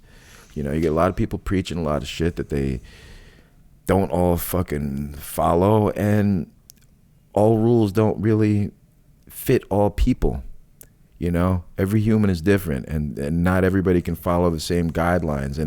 And when do things start becoming just belief? And what the fuck is belief anyway? It's just what you choose to believe, unless it's this is real, this is really cutting my face, that's really blood, this is, I really have to eat food and breathe air. Belief is just that, I still have, my spiritual inclinations. I still believe in some sort of, I don't like to say the word God anymore because I don't have that overview that I know any fucking thing. I just know I got a lot of love in my heart for the people I care about, and I know I want to try to do good things. You know, I've done enough bad things. I'd like to try to prevent some people from experiencing what I experienced, and at the same time, I would like to share the great experiences that I had with people. You know. Yeah. Well, one of the great experiences and one of the great things that you shared with people is that album. That album, and we'll go to here, going back to the book, The Age of Quarrel. Some would call it one of the most, if not the most influential New York hardcore and crossover albums. It was recorded and mixed in under 100 hours over a 14-day period, January, February 1986, at East Side Sound by Steve Remote and Chris Williamson, our manager and so-called producer. But it was really Steve. So 86 comes around, and you guys put together The Age of Quarrel. Yeah. And this is the one that got released on a bigger scale. Yeah, it was like the first hardcore. Is that Profile? Yeah, it was probably one of the first hardcore records to ever be put out on a real major label, like something that wasn't like Discord or Slash Records or something underground. Yeah. And now this is you guys are starting to get a big draw. I mean, huge draws outside of New York City. Yeah, we were starting to tour at this point and doing, our first big break was touring with Motorhead. And then we got, we went on to play with many other metal bands around that time. The whole crossover thing started happening. So, yeah, for those of you that don't know, crossover, when he's talking about that's the crossover from hardcore to metal and kind of combining. It was really when the of them. metalheads started discovering hardcore, when people like Metallica started wearing GBH shirts and coming to see the Cro-Mags. Yeah. When people like Anthrax started daring to come to CBGBs. Yeah. And that's really... But the hardcore bands started getting more metallic, too. Well, yeah, because like metalheads started shaving their heads and getting into hardcore. Like like yourself, like kids who had been listening to Van Halen when they were little, who started getting into hardcore. But hardcore bands started getting more metallic. Yeah, don't you think? No, we definitely did. I mean, you did. Agnostic Front did. Yeah, no, a lot of people tried to jump ship. I guess I say that kind of jokingly, but I guess it seemed like there was more opportunity to actually make a living, bigger audience, actual record deals. Pantera, fucking great band. Because Pantera, I mean, one of my favorite bands, probably, Dimebag, fucking love that dude. One of the worst tragedies imaginable to music is motherfucker got shot on stage, man, by a fucking psychotic fan. I mean, it's like, what the fuck, man? Yeah, that was awful. Yeah. It's I mean, not to get into the whole Cro-Mag beef and this and that, but like one thing I will say is it really bothers me that Dimebag died like that, and that they never, because I know they would have buried the hatchet by now, and they would have done an amazing reunion tour, and they would have just kicked the shit out of everybody, and they'll never have that opportunity now because he was robbed from us, and to know that my band are such a bunch of stubborn, immature, fucking old assholes that we can never actually embrace each other purely based on what we did achieve together and how many fans would be so happy, because once you're gone, and it's very rare that 4 or 5 people will have that chemistry for a moment in life. So, just based on that alone, it's pretty fucking sad and pathetic, Yeah. And it's a weird run that you guys had, because you guys were on the verge. Yeah. I mean, yeah. And when I remember you guys touring, and I didn't see you on the Age of Quarrel tour because that was a really fast tour, and you went to Europe, and I just didn't have the opportunity to see you. But I saw you on the Best Wishes tour, which was the next album that came out, And you guys were big. I mean, Yeah. you guys were, and We were doing just to kind of good. put it in perspective for people, like, I think the places where I saw you play, and this is kind of a national brand, is the House of Blues. If you've ever been to a House of Blues, I saw you at a place that was like as big as the House of Blues. We Like, used to play there a lot. okay, I didn't know you actually played there, but like that kind of venue. So that's, in my mind, that's a legit that's a band. decent venue. Yeah. You know, I mean, when you're playing places that size, you can make a living, and if you keep going and stay consistent, you can do fairly well for yourself. But now this is so. Age of Quarrel comes out. You guys are popular. You tour Europe. You're getting after it. You're filling up places. Best Wishes. You're filling stuff. You're headlining Best Wishes, but you're playing with Motorhead too. Before, you're supposed to play with Black Sabbath one time. Yeah. By the way, that would actually be the ultimate show of all time for me. I have to fucking agree. For me, because my favorite band of all time, us and Motorhead would just knock it the fuck out. that would have been epic. Yeah, but Black Sabbath didn't show up. Yeah, because they were having some issues. Yeah. But that and But you just have the flyer. Yeah, you have the flyer in the book, dude. The flyer you have the flyer in the book. is That's fucking, awesome, dude. Yeah. I made it on a flyer with Black Sabbath and Motorhead. You're okay? good. You're good. I'm gold, you can die now. But here's the crazy thing: as I was reading the book, I couldn't believe this. You come home from those tours, Yeah, man. and you have no money. Yeah. And you hear this is kind of like a rock and roll myth, right? Oh, the guy signs the contract, the producer. Yeah. And I watched a bunch of programs about this. And what the record companies do is they say, hey, look, we're going to give you $100,000 advance for your next album. And then you go, awesome. So they give you $100,000 and you start spending it. And then they back charge you for your studio time and the promotion. And next thing you know, literally at the end, you haven't even gone on tour. You owe them $28,000. You're working to pay it off. Yeah, they lent you this money with interest. And so that's the kind of shit that was happening with you. Yeah. And you come back off these tours, you're famous. Because also at this time, now that I think about it, you and the Cro-Mags, you guys were like on the cover of like the metal magazines and stuff. All those stupid metal magazines, man. There'd be like Skid Row on one page and us on the next. It'd be like, what the fuck? Yeah. Ozzy on one page, me on the next. You know? So you were there. I mean, we were on the cusp. We were almost right there. about to break it, And you were still broke. You would come home from man. those tours and still be living on the streets. I would be coming off those tours and trying to figure out where I was staying. Or I'd be showing up at my grandmother's house, or I'd be like, we got pretty fucked, man.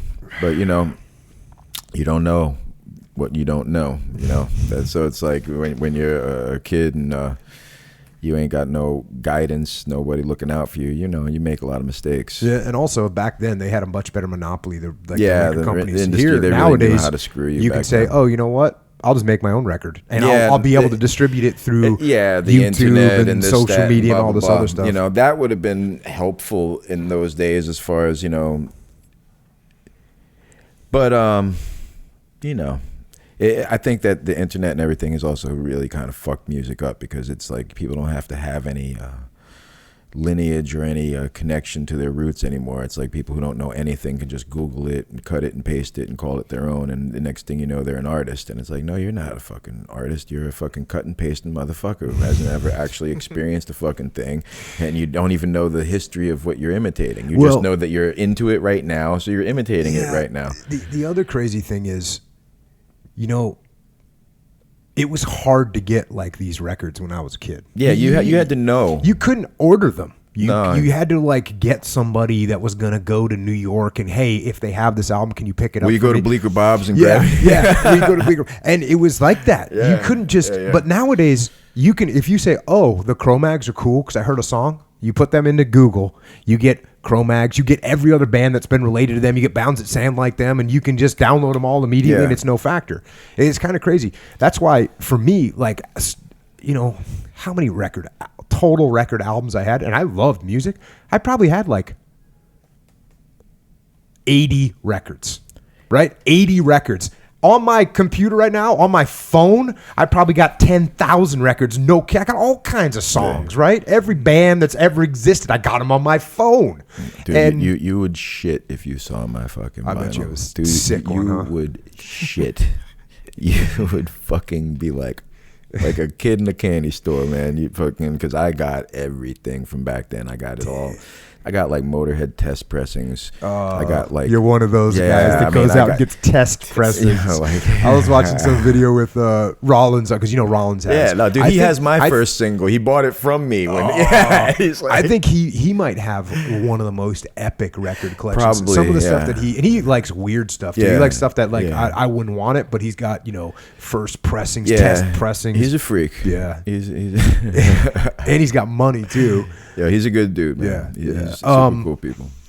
You end up trying to sue a little bit. I think you tried to sue the record company or something. You end up just going into legal costs. What happened was we were trying desperately to get off of our record label and get away from our management, because we got to a certain point where we were just on the verge of blowing up, and Profile was still treating us like chumps. We weren't getting no money. We weren't getting anything. We were getting treated like fucking dog shit.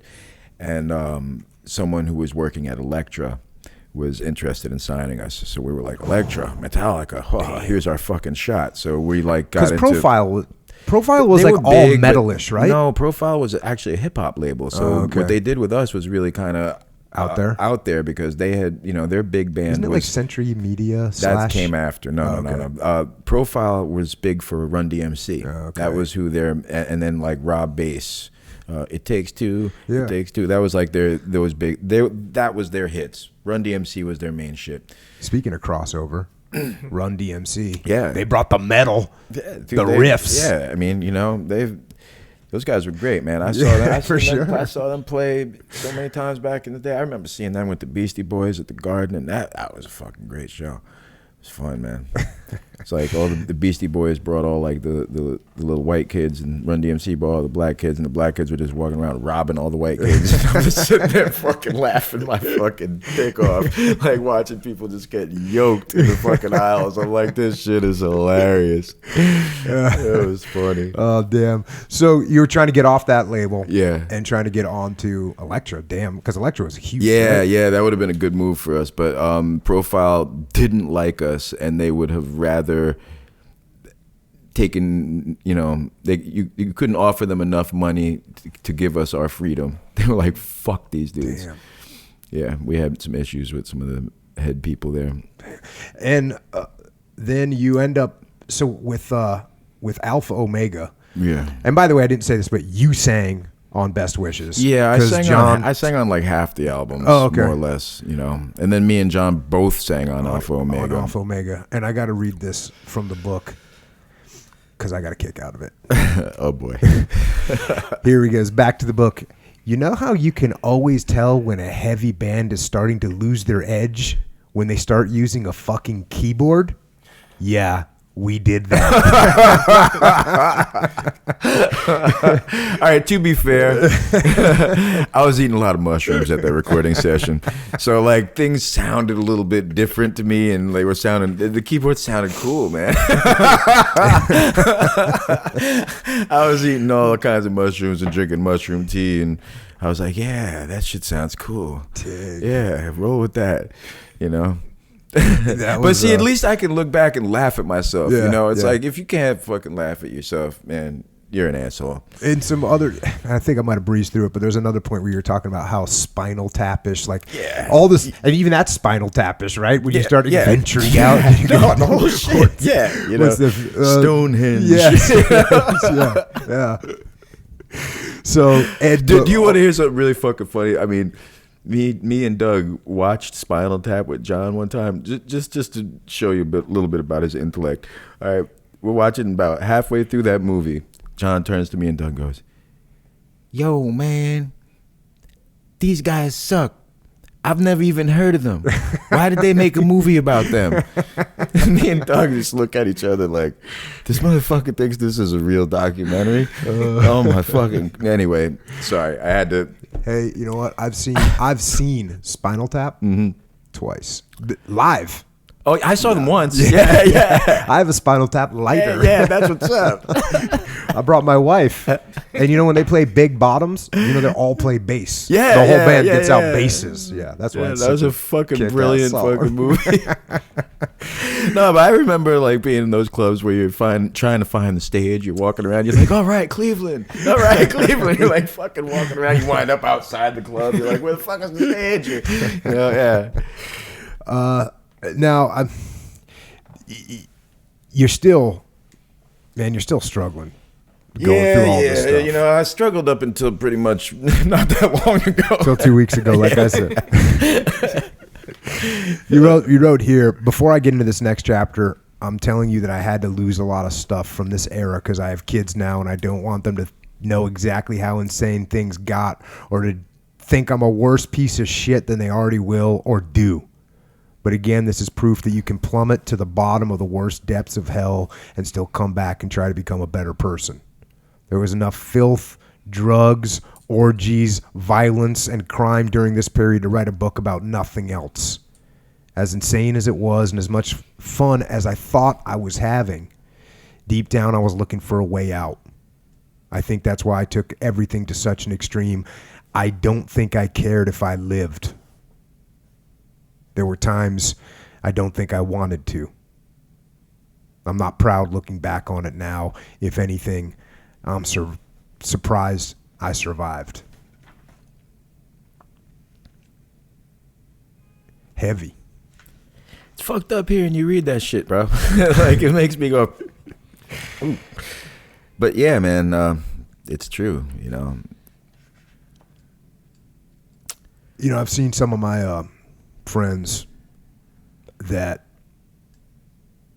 they start to, I think, get the same outlook. And they start doing shit that is not, you know, high survival rate activities. You know? And it's like they're walking that line of, you know.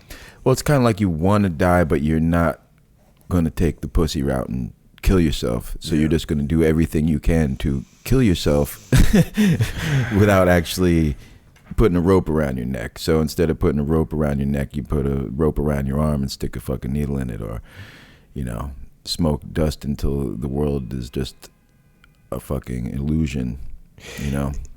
I'm gonna read this right here because this is, you know, here you go, back to the book. At one point, I was broke as shit. This is after you have 3 albums signed by a major record contract, toured all over the world, played with Motorhead on tour. Here we go, back to the book. At one point, I was broke as shit, and I got busted shoplifting food at a supermarket. I didn't have any ID, so the kids I was with ran back to the house and came back with 3 of my CD covers as ID. I was sitting in this holding area in the back of the store, and the store cops were looking at me all confused. They were like, "This is your ID?" I was holding up pictures from the Age of Coral, Best Wishes, and Alpha Omega, and I was like, "See, look at the picture and look at my tattoos. This is me." They were like, "You're kidding, right? This is all the ID you got?" Yeah. Yeah, I didn't even have I had no ID. I had nothing, dude. You know what else I just realized that I completely breezed over? Is like I'm saying that you had this record and you had this record, you're also a sick bassist. I mean, like an unbelievable bassist, you know? Like so you had this incredible musical talent. You played drums too, but I mean, your bass playing is I'm actually savage. a better drummer, but that's... Well, my own that's personal good. Opinion. I mean, but your bass playing is sick. Thank so you had all this talent, yeah, and you had records, and you had fans, and you had all this shit, and you're still down in the dirt, shoplifting man. to eat, fucking smoking ice. Damn, dude. Hey, man, you know, it could have been worse, man. I mean, look at fucking people like Jocko Pastorius. I mean, that motherfucker was like the most best bassist ever. Yeah, like the. And Jimi Hendrix, you know, he was the Jimi Hendrix of bass, and look at Jimmy and him. And it's like, you know, you can have all that talent. And if you're suffering on the inside, man, you know, I mean, fucking Jocko, there's another tragedy. Motherfucker got beat to death by a bouncer, you know, who didn't know who he was. This is not this Jocko. This is Jocko the bassist. Jocko Pastorius.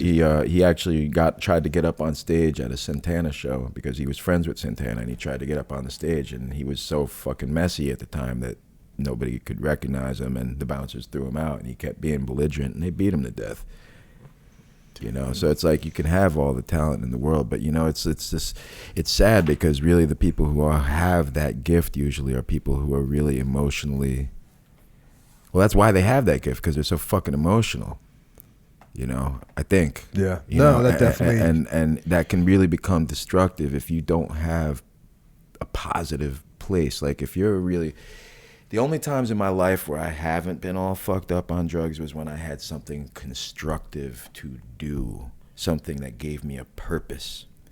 And when you have that creative, emotional, self-destructive thing in you, because it really can become self-destructive if you don't have a place to put it. I mean, shit, man, if you wouldn't have fucking gone into the military, God knows what the fuck you would have done with that intensity. No, the military, I've talked about this before. I mean, it's like it's a beautiful thing. It's a beautiful thing for me. Yeah, I mean, it probably would have been for me too. I just wound up, but you know, instead I wound up being the soundtrack to your. Yeah, but a lot of fighters, you know, you know a lot of UFC fighters and stuff, and a lot of those guys have a rough time. You know, absolutely, because you know, it's hard to be that type of an intense person and to go to such extreme emotional dumps, because you know. One second you're just a tough guy on the street. The next second you're a tough guy in front of fucking thousands of people and there's lights flashing everywhere, you know, and then, you know, and then some people it's like your career's done and you're still that tough guy who still will fuck shit up, but nobody gives a fuck. And now if you fuck somebody up, you're going to fucking jail, you know, and it's like, you know, and drugs become an easy way to deal with fame and the confusion of popularity and the depression. It's a heavy thing to go from to the silence of your room and your mind.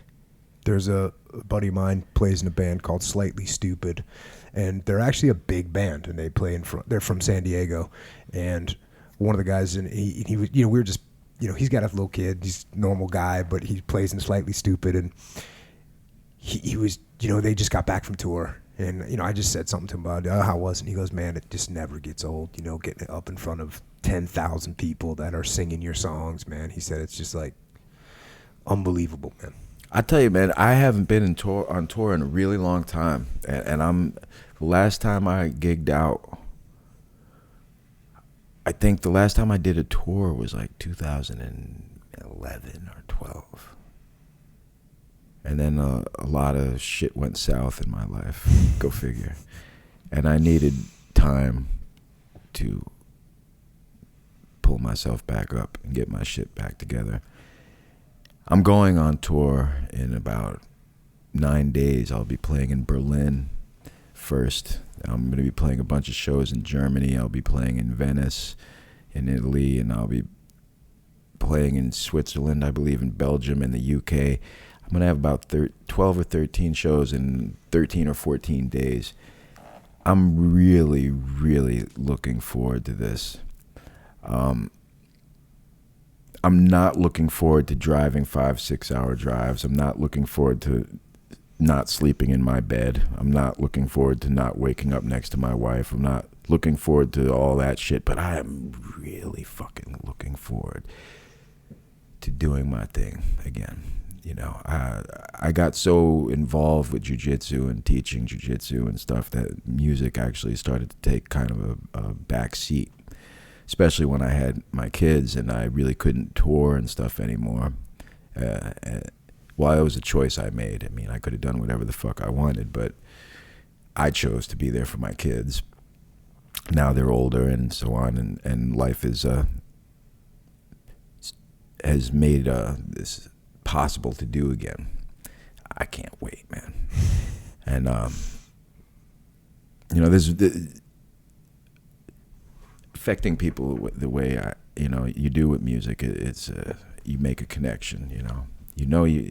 Look, man, I'm sitting across from you now because of a fucking album I did 30 fucking years ago. What does that fucking tell you? It's badass. You know, it's good. You're going back to the book here. You're at that point. This is the same time period where you're getting arrested for shoplifting, and here we go. I was in a state of depression, and the drugs helped me stay in it. I was trying to get better as far as wanting to get off drugs at least half the time, and I would for a few days or a week or so here or there, but I was just too depressed, and one thing would lead to another. then back into the abyss, the death spiral into emptiness, nothing, and nowhereness. Of course, I was all into Alice in Chains and Nine Inch Nails and all that fucking depressed drug music. But even as fucked up as I was, there was this wheatgrass juice stand on Mission, and I'd still make sure to go get a shot of wheatgrass juice every day because I figured, hey, at least wheatgrass juice is equal to eating tons of vegetables. Well, I was trying to sort of stay healthy. Like, I was like, okay, I know I'm not eating regularly and I'm not eating very well, so let me at least try to, you know. And this is another thing. Like, again, I think this shows your state. So I go to music stores. Heroin and fucking wheatgrass juice. Raw. Raw. That's horrible. I'd go to music stores and pretend I was going to buy shit and just play instruments. I'd hang out as long as I could and then leave. I actually got offered gigs while I was playing in stores. I got offered gigs for doing sessions for different producers, but I'd be all fucked up and miss the session because I wouldn't know what day it was and then realize a day or two later I'd lose their business card or whatever. So you just can't get your shit. Yeah, I was really just, I was pretty fucking, it was embarrassing. And that was, by the way, that was taking place out on the West Coast. Yeah, that was in San Francisco. It sounds It's like... funny, I went to San Francisco to get clean off drugs. That's like the worst city in the fucking haven't world to go to clean up. Haven't you ever heard of Idaho? Or where? Yeah, you need to check out Idaho or Montana. Yeah, Montana. Fuck that. Then you move back to New York, and now you start kind of bringing it back together. I'd go for these long runs at night because I couldn't sleep.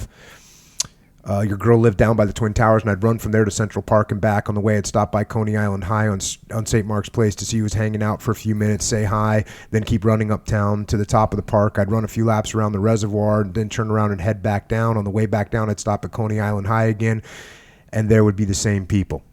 Everyone was pretty much in the same place, just slightly more shit-faced, and I'd hang for a few more minutes and then keep running.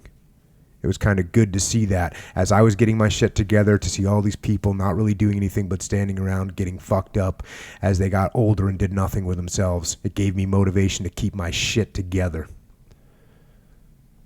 So, yeah, that's when I started pulling myself back up, you know. And one of the things that helped out with that, first of all, you guys got Def Jam. You guys got signed to Def Jam. Is that right? We had a... they gave you an advance or something? Yeah, we got an advance to record something for them, and then the deal wound up falling apart, so we wound up being left with the recordings in our possession that we were able to then put out ourselves. What album was that? Revenge. Oh, okay. Which I thought was actually a really good album, but, you know, it is what it is. Shit never managed to stay together. That band just had fucked up karma. And around this time, you started your jiu-jitsu career. Yes. Yeah, well, that's, you know, I've said it many times, man. Henzo really fucking saved my life in a lot of ways because, you know, even though I was doing those, you know, 12-mile runs and shit like that, I mean, I worked my way up to really doing long ones. I started off doing like 3-4 miles. I got into it. But I would still have my moments of just like depression and I'd want to get fucked up and stuff. But I had jiu-jitsu. And I was living in my rehearsal studio. I didn't even have a fucking shower. I was like bathing on the roof with filling up 2-gallon buckets. I'd go up there with like 4 or 5 buckets and just like bathe. I was living in the rehearsal studio. I wasn't, you know, life was not great, but every day I'd go and I'd train. And that gave me a place to find myself again, you know. When was this? What year? It was like January, February of '96. Okay. Like when I came back, I discovered MMA from UFC 1 and 2 when I was out on the West Coast. And I'm like, what the fuck did he just do to him? Like, I've probably, you know, hit 1,000 people in the face. I've kicked 1,000 people in the head and headbutted and bit and whatever. But I ain't never seen a triangle choke. Yeah. The fuck is an armbar? Yeah. You know, and I made up my mind. This is when I was still on smack. I was like, I made up my mind. I was like, yo, if I ever get the chance to learn that shit, I'm gonna fucking learn that shit. So when I came back to New York, I just kept going through like Black Belt magazine, Kung Fu magazine. I'm like, one of these motherfuckers got to move out here sooner or later. This is New York. I mean, they can't all stay in California. The fucking Gracies are like a very big family. One of them's gonna have to move out here. So Henzo moved. I found an ad, Henzo Kukuk, Gracie Kukuk. It said Gracie Kukuk. He was still with his old partner. And yeah, man, I went down and I met Henzo, and that changed my life. I mean, that was 21 years ago, you know. Yeah. And a lot of people they think, I don't know why they think it, but they think jiu-jitsu is going to be, you know, kind of, when you walk in, it's going to be intimidating. Yeah. And it, you know, I could tell from the way you wrote about it, Henzo's just like, hey, what's up, bro? You know? Henzo's the fucking man. Yeah. No, he just makes you feel so welcome and so at home. Yeah. And he's, you know, I can say this and mean it. You know, I really love that man. You know, he was there for me through some of the toughest parts of my life, and he didn't give up on me, and he believed in me. And sometimes really that's all you need, is somebody to believe in you and to not give up on you. And you know, when I got arrested in 2012 and I was all over the papers and the news and everywhere, you know, a lot of people were shying away from me, let's just say that. For those of you who don't know, I got jumped by about 5 or 6 guys. And I wound up biting a nice chunk out of one of their faces and slicing a couple of them and poking one of them. In the process of me getting jumped, I got 40 stitches. I was stabbed. And, you know, a lot of people were like, you know, I can't believe he did that, blah, blah, blah. And I'm like, did what? You know, got jumped. You know, I got fucking jumped, man. Don't fucking tell me about slicing, cutting, stabbing. Fucking tell me shit about shit until you got 5, 6 motherfuckers trying to take your fucking life. You know, then you could start talking about how could you this, how could you that. Fuck you. You know, you got 5 dudes kicking you in your face, stomping on you. You had better be willing to stab, bite, or rip someone's balls off. You know, and that's what people don't fucking understand who have never experienced real violence or real potential of death. You know, when I first got into jiu-jitsu, it was all about the fighting. You know, I was like, oh yeah, I'll learn more ways to fuck people up. Yeah. Now I really, it has nothing to do with fighting for me anymore. I mean, I just love the art. I love the relationships that I've made through the art. I love sharing what I've learned. If anything, I'm, again, you know, the fight or flight, man. I'm way more likely to run than fight at this point, because I know how bad things can go. Yeah. You know, like yeah, I might have told this story before. There was a badass Marine, and his name was DA. That's what everyone called him. And DA in the military, DA is short for direct action, but that was his initials too. But it just worked. And he looked like a superhero. He was a total stud, and he was a gangbanger from Texas. But you know, he joined the Marine. He would be like you, right? But he was a black kid, but he joined the Marine Corps, and he was in Force Recon. He was a total badass. And I said, hey man, you got to come and try jiu-jitsu out. And so he started training, and like after like 6 months, he came up to me, and I was like, hey man, you know, because I was like still deploying, and so I wouldn't see him a lot. And I was like, man, how you like jiu-jitsu? He was like, man, it's kind of fucked up. And I said, what do you mean, bro? It's awesome. He goes, no, man, because I used to feel like a real badass. Now everybody I see, I'm thinking I might be a pussy. So yeah, man, it's funny. It's very humbling, you know. It's a very humbling game to play. It really is. But you know, at the same time, though, to me, it is that though. It is a game for me. It's like when I think of fighting, or when I think of self-defense, I believe in jiu-jitsu. I mean, I'm 100% a believer, but jiu-jitsu is fun for me. It's not about violence or self-defense or fighting. Yeah, you know, jiu-jitsu's fun as hell. because fighting and violence to me is about ending something, it's ending somebody. You know, I mean, because I know I could die. I tell people all the fucking time, I'm like, you know, you don't got to worry about like a black belt kicking your ass, because he's a black belt. He's already matured past the need to kick your ass. You got to worry about that 90-pound motherfucker who will stab you without you even having a chance to say, dude, we don't need to have a problem. Right. You know, you got to worry about that dude who's just so don't give a fuck that before you even have a chance to say, buddy, your shirt's wet, and you're like, oh shit, you know. Yeah.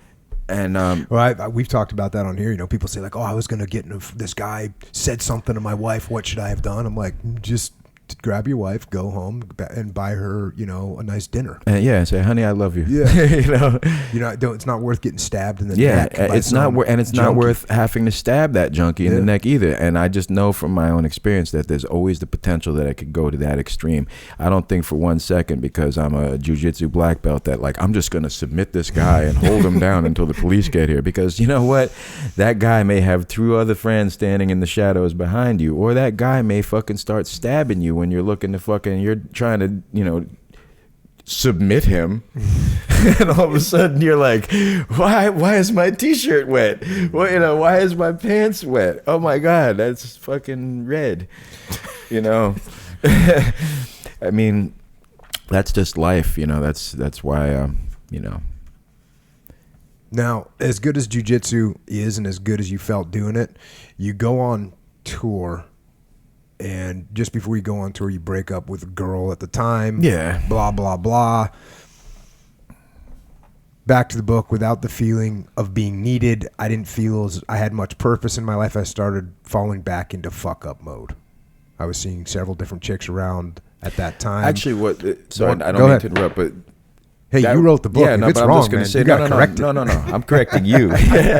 No, it wasn't even so much over just a breakup of a chick. I'd been with this chick for a while, and she had a daughter, and I had raised her daughter. Oh. So it was like, you know, also not just feeling like betrayed and everything else that goes along with a breakup, but as any father or stepmother, you know, you have a certain, you know, you develop a love for a kid, even if it's not yours. You know, and that was really what was hard on me more than anything, because the mother was all fucked up on drugs, and I had actually taken the kid from her, and I was raising the kid for her while she was off just being a fuck up. And then the grandparents and me got in contact, so I wound up doing, you know, what you do. You know, this is your family, this is your blood, you got to grow up with your family. So that's why I was struggling. You know, it was because it was like, you know, I never had a father that gave a fuck about me. So every time I've been in a child's life, it has really mattered to me. Like to be, to protect them, because no one protected me, you know? So that was why I really started to lose my way again. You know, because I was like, you know, I don't have a purpose. There's no one for me to love, no one for me to care about, and no one to feel my love, you know. So yeah, the drugs started to fill in the gap again, you know. But fortunately, that didn't last forever. It's funny, man. Some of the toughest motherfuckers actually got the biggest hearts, and that's what a lot of people don't realize is, you know, I'm sure that underneath this rugged exterior, you're quite a sensitive motherfucker, you know, and... Are you talking about me? No, I'm talking about the guy behind you. But, you know, I mean, seriously, some of the most illest motherfuckers I've known in my life have been some of the most sensitive people on the inside, and I think that part of that illness has been a shield, you know, to protect themselves. I know, and it probably was with me in a lot of ways, you know, if I wasn't as violent as I was, my neighborhood would have devoured me. My environment would have devoured me if I wasn't as. Yep. So to your point, I agree with you, and that's one of the reasons why I think going back to jiu-jitsu or boxing or wrestling or Muay Thai, but when you, me, when we're kids, young men, going back to the whole thing about proving yourself, how are you going to prove yourself that you're tough when you're a kid? You go out and you fight and you beat people up. You do stupid shit. You do stupid stuff.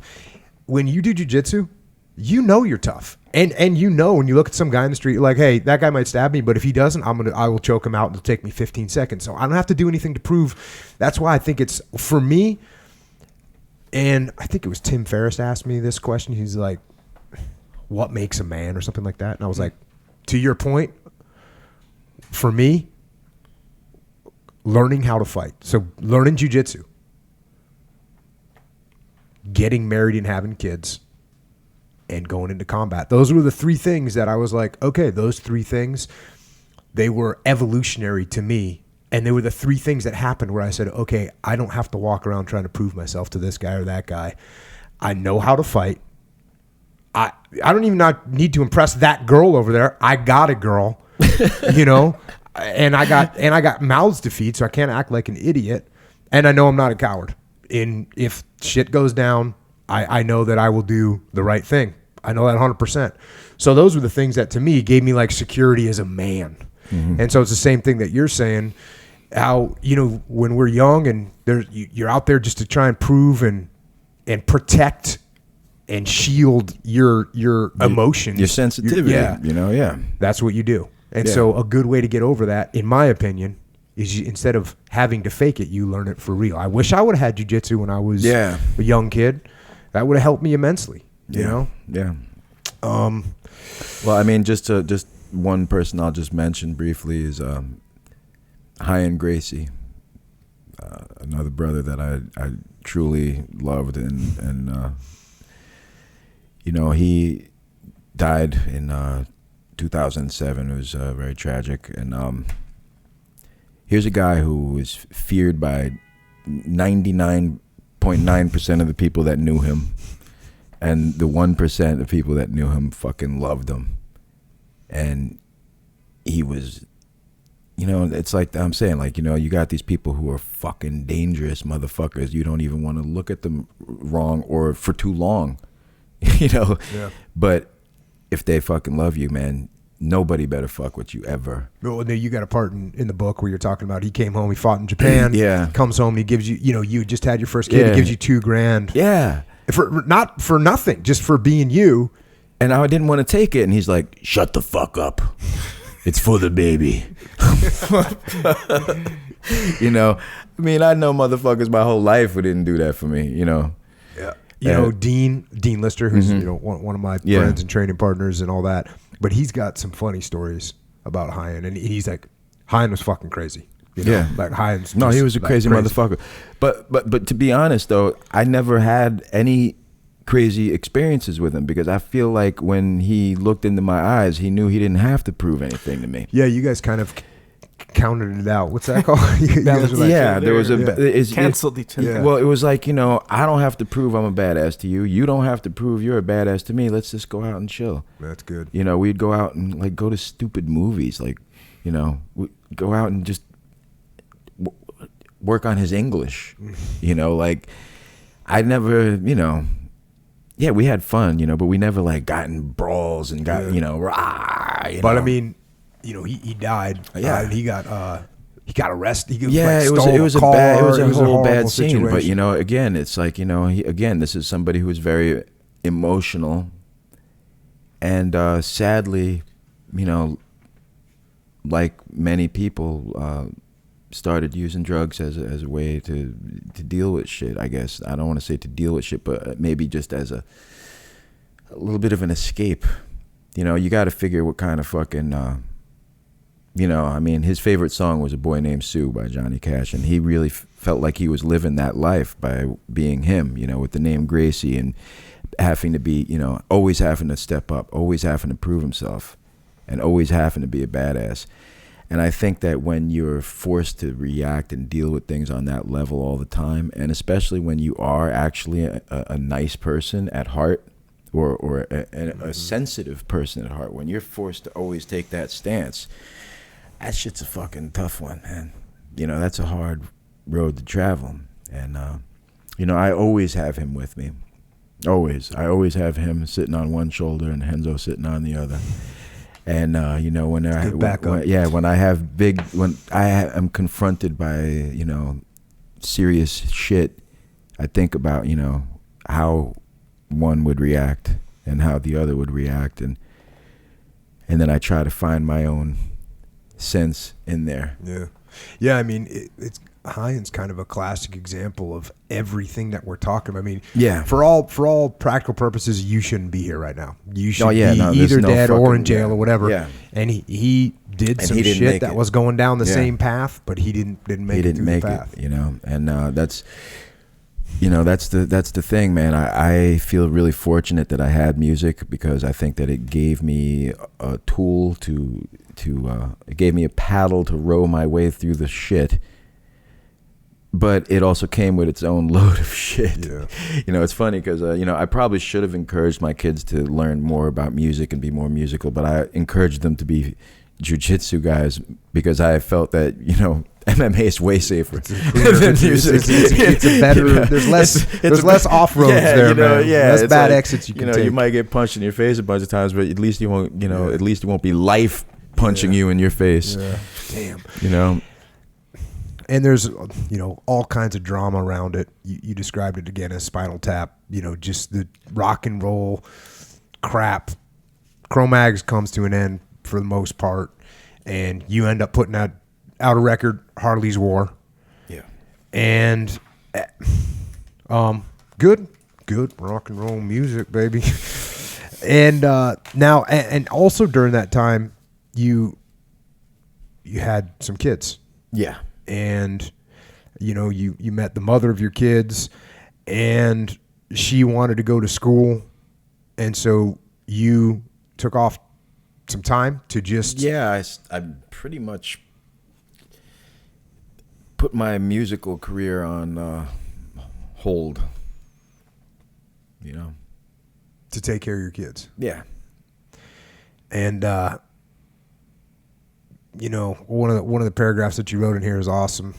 Talking about your kids, and you say, and this is something I completely related to, I'll tell you, the first time I looked down at the other end of the mats and saw my boys training, it was one of the greatest moments of my life. My youngest son spent his birthday at the academy with George St. Pierre and all the rest of the fellas. My eldest son had his birthday there with all the Gracies and about 30 kids, a full house, and a cake with the Henzo Gracie Academy logo on it. My sons have grown up with Henzo like an uncle. Igor Halls, Gregor, Daniel, Neiman, all the guys treat my boys like family. They've known their instructor, Magno Gamma, since birth. He came to the hospital to see them hours after they were born, and Henzo they have known since they were days old. My eldest and I have been on Greyhound buses in the middle of the night, traveling hours away to represent RGA and Team Henzo Gracie. I have competed with my sons at nationally ranked grappling, submission, and jiu-jitsu events. One of my proudest moments was when we both competed at the same event. My son took first place in his division, and I took second place in the expert masters division in the 30 to 35-year-old age bracket, although I was 44. Henzo joked when he first saw my son, "This is the proof that even though the fruit is rotten, the seed can still be good."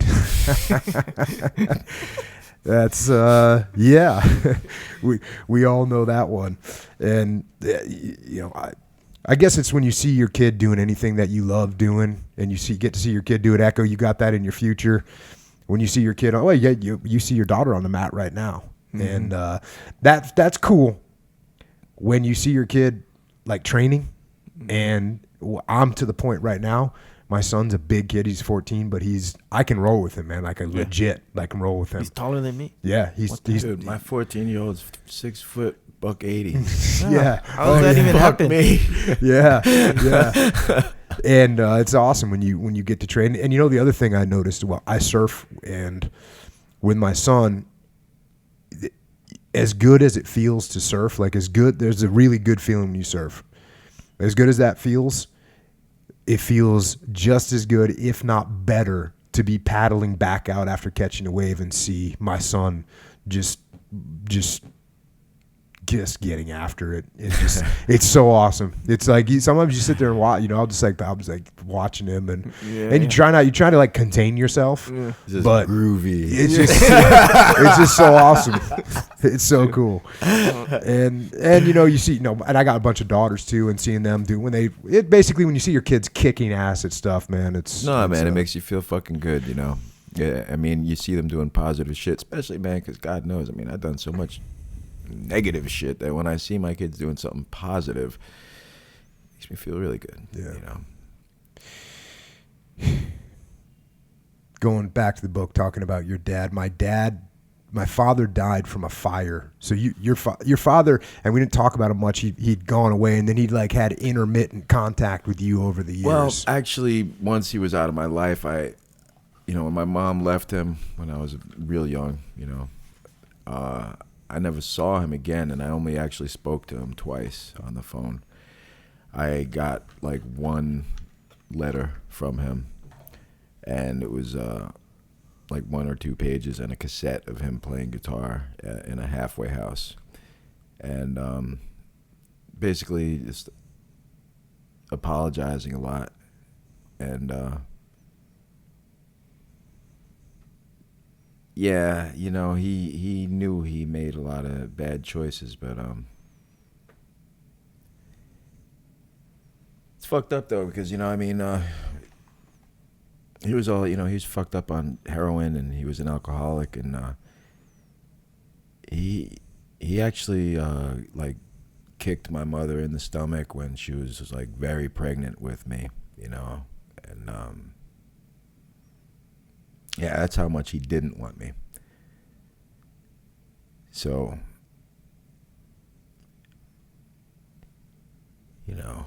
it's a hard pill to swallow, when your father would rather be strung out on heroin than be your father. But I've managed to turn it around, because I love being with not just my kids, but I teach the kids at the Enzo Gracie Academy, and so the childhood that I didn't really have, I get to experience and live vicariously through all these other kids, and I get to be a role model to them, whereas I didn't have any. And I'm teaching these little boys and little girls how to defend themselves, and how to fight, and have honor, and how to lose with honor, and always to shake their opponent's hand and say good job, whether they win or whether they lose, and how to have that respect for their opponent as well as themselves. When I teach these kids that, there's, like they say in Jiu Jitsu, there's no losing in Jiu Jitsu. You win or you learn. Mm-hmm. And when I can take a kid who, I've worked with a lot of kids who have, varying degrees of spectrum disorders, whether they've had autism or physical issues, and to see the improvement that they make, not just at jiu-jitsu, but in their social skills. Kids who are so insecure that they won't look at you, and now they're making eye contact with you, talking to you, it's a life changer. At your face and shaking your hand, and their chest is out and their shoulders are back, and they're not all, so where I didn't have certain things, at the end of the day, it gave me something else. It gave me the ability to value that relationship that you can have with children that a lot of people take for granted. I even get disappointed with a lot of the parents that bring their kids to jiu-jitsu, because I feel like, a lot of people hand their kids off to everybody else to teach them how to do everything. Mm-hmm. They don't work on stuff at home with them. They don't sit there and teach them. I get, when you have a kid that doesn't know how to do a fucking jumping jack, you're like, what the fuck do your parents do with you? They don't roll around with you. They don't teach you how to do a somersault. I have to teach you which is your left and your right hand. Mm-hmm. Like, really? I don't think people value that time enough. And I have said it before. It's like, your job your career may change several times in your life. Your spouse may not be your spouse forever, but your kids are always going to be your kids. So you really have to cherish and value that and the time that you spend with them, because they'll always be your kids. That woman that you think you're in love with may leave you. You may fall out of love. Your job may, fold. But your kids are going to be your kids forever, and they'll always need you, even if it's just emotionally, to know that you're there, even if they're not seeing you every year or every 6 months, or even if you don't speak to them, you still have to be an emotional and spiritual backbone, even from afar. I forgive you, Dad. Yeah. You, when he died, you actually flew down to Texas to, basically to bury him. And that was cool too. I got to finally meet his mother and learn about my father's side of the family. So there was some closure in that. But I buried him myself. I wouldn't let anybody throw dirt on top of him. And as it turned out, I wound up burying my mom too with my youngest son. You're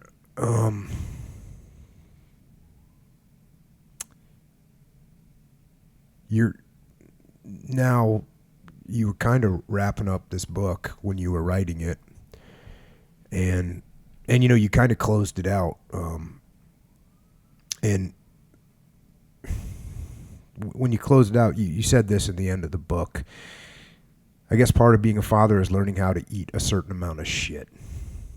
You do it for your kids because they need you. You just throw a little salt and pepper and maybe some Tabasco and smile because you got to be there for them. One thing my father said was, I've got all these years of experiences that I don't know what to do with. And that's kind of how I feel with my boys. How do I come in for a graceful landing after so much fucking turbulence in my life? Hopefully I can guide them better than I was guided, or at least maybe they will learn from my mistakes. God knows I've made enough for everybody.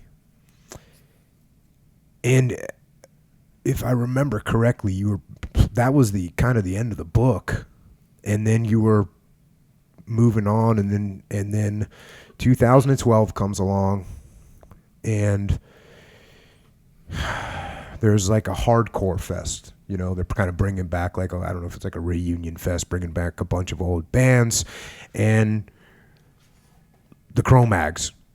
I should say a formation of the Cro-Mags, or members of the Cro-Mags. Oh man, you can just call it the Faux-Mags. Let's just keep it real, man. They were going to play a fake ass band that does my songs with one of the old members, and they were going to play. Yes. And you were like, okay, I'm going to go check it out. And you know what? I'll bring my bass. Maybe we'll get on stage. But you know what? There was actually 2 members of the original group playing that night, and my intention was to go and to extend my hand and say, you know what, guys, I love you guys. As much as I hate you, I love you, And just because I like to think that at the end of the day, 2 people that were friends can laugh at their own foolishness. I would like to think that people are able to look beyond their egos and forgive each other for being idiots, because God knows we all are at times. So yeah, I went to that show with the hope of maybe even being invited up on stage to play a few songs with them. And the rest is history. Yeah, you show up and here you go. You're walking through the place. You get invited up the dressing room. Hey, come say hi. And then here we go back to the book. As soon as I walked in, I literally walked into the room, took 2 steps, the door shut, and I got punched from behind. Out of the corner of my eye, I could see it was some big dude with tattoos. It was like, bam, he hit me hard. I saw a bit of a flash bulb like you see when you get hit out of nowhere and you don't expect it. And then it was a rain of fists and kicks that were coming from every direction of the room. And this was a small room. It's a dressing room. And I started falling forward. I fell onto the couch and rolled onto my back and started throwing up kicks just instinctively to get people off me. I was getting jumped by at least 4 or 5 guys, probably more. There was a bunch of people in the room. I think I counted 7 or 8, although I couldn't even really count in all the chaos. At that point, I reached into my pocket. I had a little knife. I pulled it out, and it still had its sheath on, so I just tried to punch the first person that was in front of me and get them the fuck off me. Everybody started screaming. I saw the door of the dressing room open, and I started yelling, security, security, and then I left, and then I saw somebody pull the door shut, and I thought to myself, fuck, these dudes, their intention is to fuck me up and they don't want no one to see it. They're trying to beat the shit out of me. And I've seen all these dudes in a pack kicking people to the point where their brains don't fucking work. And I knew right then that if I didn't get the fuck out of that situation, I was not going to make it home in one piece. So I started flailing the knife as furiously as I could just to get myself the fuck out of that situation and toward the door. Everybody's screaming, he's got a knife, he's got a knife, and I don't even know who it was or how they ended up in my face. I guess it was when they were lunging at my arm. I bit whoever was in front of my face. I tore a big piece out of his cheek. It was obvious it was a setup. When I saw the door pulled shut, I was fighting for my life. These guys wanted to kick the shit out of me, stomp me out, and no one would see it. There would be no witnesses, and that would be that. But that shit was not going down. I bit the one guy's face. I just tore his fucking cheek open right below his eye. He was screaming. Blood was running down his face. I bit someone's wrist as they were trying to get the knife out of my hand. I just didn't bite it. I tried to tear a piece out. That's when the bouncers broke into the room. At this point, I was on the bottom of a pile trying to stab and kick, and everybody started trying to grab my hand. They're like, give me the knife. Give me the knife. I'm security. I ended up getting dragged out onto the balcony, getting kicked. I got one good kick in my right face, and I'm surprised it didn't knock my teeth out. One dude screamed, get on your stomach, put your hands out in front of you. And this one big guy stepped on my back with both of his feet, and another guy was looking at my face and squeezing my throat. I don't know who the fuck was who. One guy looked at me and said, motherfucker, I'll kill you. I'll kill you. I will kick you in your fucking face until you are dead, motherfucker, if you don't stop moving. I saw Pete from Sick of It All in the crowd of people next to us with a freaked out look on his face. He was gesturing with his hands for me to calm down and stop resisting. He kept mouthing the words, Harley, chill, Harley, please stop, chill, Harley. That's when one guy said, put your hands out in front of you. I asked, are you a cop? He was like, yeah. So I said, show me your badge. And at that point, the boys in blue came running up the stairs. I was like, fine, I'm not moving anymore. Cuff me. I stuck my hands out in front of me, face down on the floor. I still don't know that I've been stabbed. I got 40 stitches in my leg. Thank God it was in my leg only. The cops cuffed me, turned me over, and that's when I saw the wound in my leg. It was grotesque. The blood was bubbling out of it. The fascia and tendons were literally hanging out of my leg. That's why people started saying that it was a compound fracture. The cops cuffed me. They put me on a chair, carried me down the stairs, and put me in the ambulance. It wasn't until I got cleaned up in the ambulance that they realized it was a stab wound. Yeah, it was a fun night. So, and you kind of already talked about this. I mean, they basically arrest you immediately. It's total melee. Yeah. And I actually, when I got arrested, I thought we were all going to get arrested and it was just going to be like a bar fight. Yeah. Everybody get pulled in. But all these fucking guys started making statements that were basically that I launched into the room and started just stabbing people. Mm-hmm. So, you got a room full of people saying, he did it, he did it, he did it. And you got one of me saying, what the fuck happened? And who the fuck you think is going to get walked out in cuffs? Yeah. And you end up on Rikers. Yeah. Rikers Island, for those of you that don't know from around the world, is a jail, New York jail, Rikers Island. And meanwhile, the media, is putting out all these, the version that's getting told to the media, which is that you instigated it and you were a horrible person, et cetera, et cetera. And now you're out at Rikers Island, going back to the book. All night you'd hear people screaming and talking shit. The youth offenders were in the same building as us right next door. So all night you'd hear them screaming, suck my dick, motherfucker, I'll fuck you up, suck my dick. It was suck my fuck you, suck my dick, I'll fuck all night long. I'm like, Jesus fucking Christ, man. Riot cops came in all fucking night. Then as soon as the sun would start coming up and they'd finally shut up, the seagulls would start making noise. It was nonstop. Ironically, it was the best sleep I'd gotten in a while, ever since I started going through the bullshit with my ex.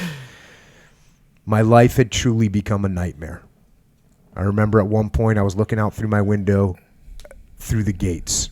It was a beautiful sunny day and I could hear the birds, and a butterfly flew past my window, and I was like, damn. Right then and there, that butterfly represented freedom. What I wouldn't do to be free right then, I had no idea what was going to happen. My lawyer told me I was possibly looking at 2.5 years in jail.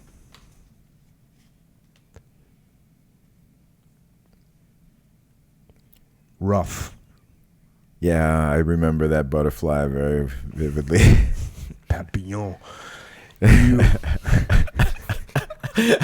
You get that? Yeah. You get that? I know what a Papillon. It's also a It's a famous French prison movie. Yeah. It was not in France. Yeah, it's like whatever island. Yeah. They were on it. That was a prison island. Yeah, it was a fucking no joke prison island. Yeah, it's a no joke prison island. And we always find the good in things. And you got a visitor that came to visit you. Yeah. A woman by the name of Laura. Yes, who is now goes by the name of Laura Lee Flanagan. And she had interviewed you for what website? She had a website called NewYorkNatives.com, and they did a lot of stories and about things happening in the city and interesting people and this and that and blogs and stuff. And she interviewed me as a native icon because you wouldn't know it from looking at her or by her career. I mean, she's a lawyer. She's from the Upper East Side. She's amazing, and she used to be into hardcore for a brief moment in her childhood. So she knew of the Cro-Mags. She had seen us play, and a friend of hers, they were doing. She did a story on C Squat, a squat that I used to live in, and it was a really good story. It was very interesting, and one of the people she spoke to around that time said, "You should speak to Harley. He used to live there, and he'd be interesting for you to interview." And she pursued it, and we started talking.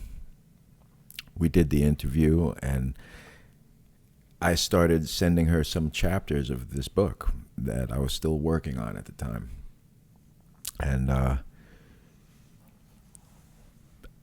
I don't remember how exactly it came about. I mean, she has a PhD, and she's done a lot of writing and stuff in her life, and a lot of editing and stuff, and she really enjoyed the book, and I needed some help in the editing. I mean, I have a 7th grade education, so the book was basically one sentence when I gave it to her. There was. She gets the award for editing challenges.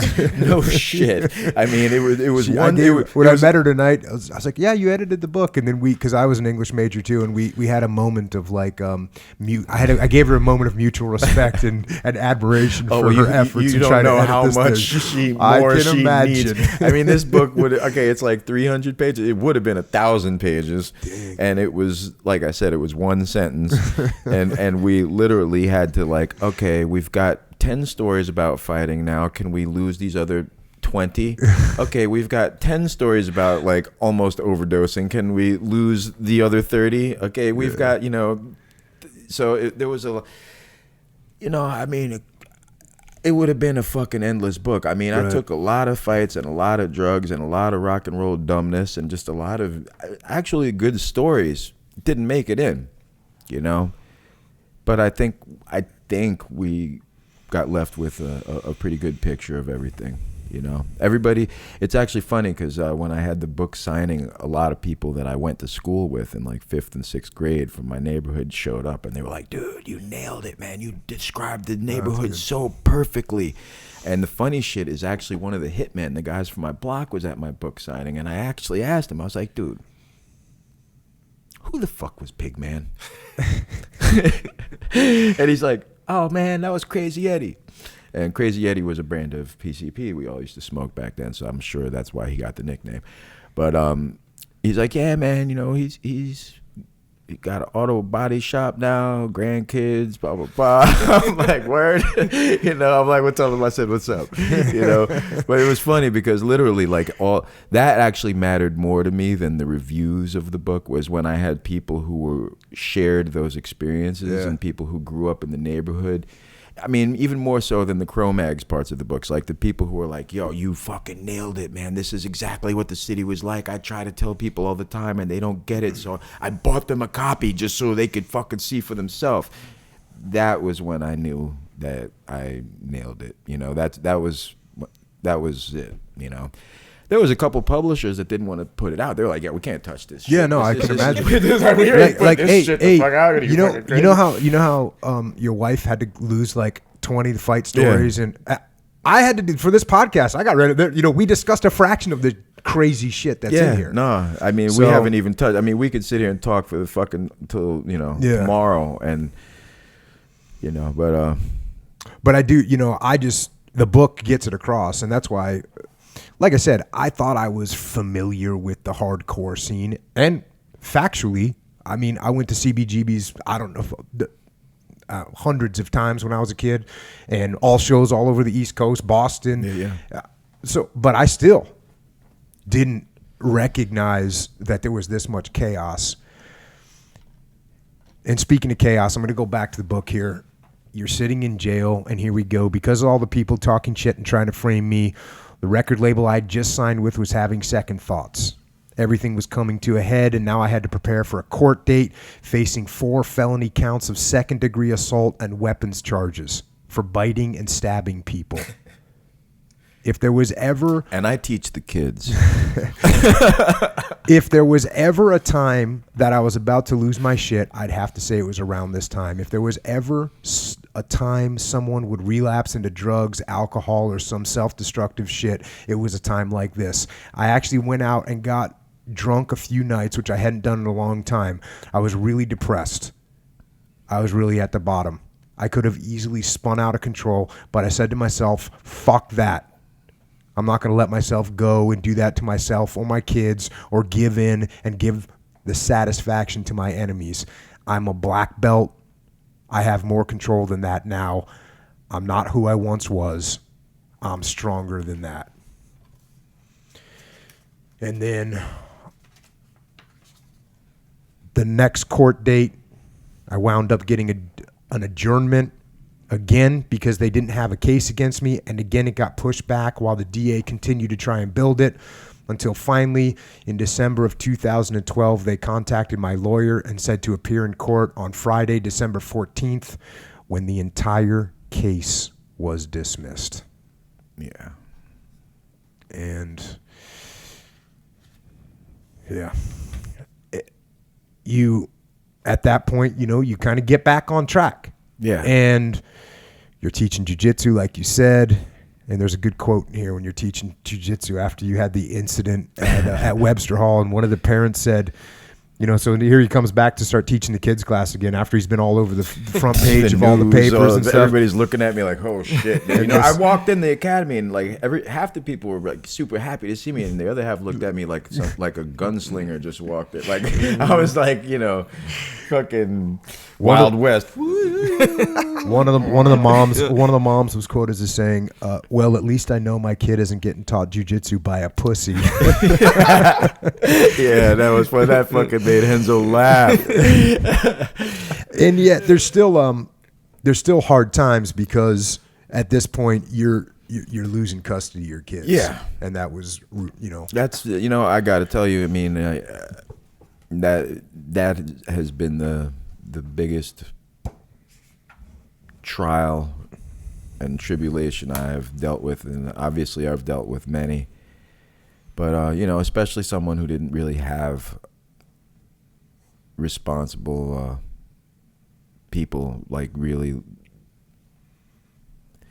raising me. You know, it really hurts to not be there for your kids every day, you know, because I used to cherish those moments more than anything. I mean, just walking them to school in the morning and the little conversations we would have on the way to school, and, you know, taking them to Jiu Jitsu. And, you know, I really was the main caretaker. I was with them all day. You know, I did everything with them, took them to the parks, to museums, to this, to that, and to then have that taken away, it's difficult to not start fucking up, you know, especially when you're, you know, dealing with depression and all that shit. And again, you know, it's just like I said, you know, when you don't have someone to love and to feel that reciprocation, and you don't feel needed. It's hard to not feel needed, you know. But I went through all the process of family court and this and that, and you know, unfortunately, they don't live with me full time, but I see them a lot, and you know, everybody knows who's been through a divorce and has kids. Fortunately, I was never married to their mother, hallelujah. But anybody who's been in that situation knows it's not easy, and it comes with a lot of challenges. And so now my challenge is to try to be involved with my kids' lives as much as I can, and to try to give them some moral guidance and manhood guidance from a distance, you know. And sadly, they did see, you know, me and their mother act like complete and total savages towards the end of the relationship, because people, when they break up, they typically don't know how to act or behave, even in front of their kids. So, but you know what? Even all of this has made me a stronger and wiser person, because I feel that it has, again, forced me to look at myself and you have choices in every situation, how you're going to react and how you know, what you're going to do. And now I really think about the consequences of everything. I know I can't just react explosively if somebody does or says something to me on the street, because I know that could cost me my freedom. It could cost my kids their father. It could cost my wife her husband.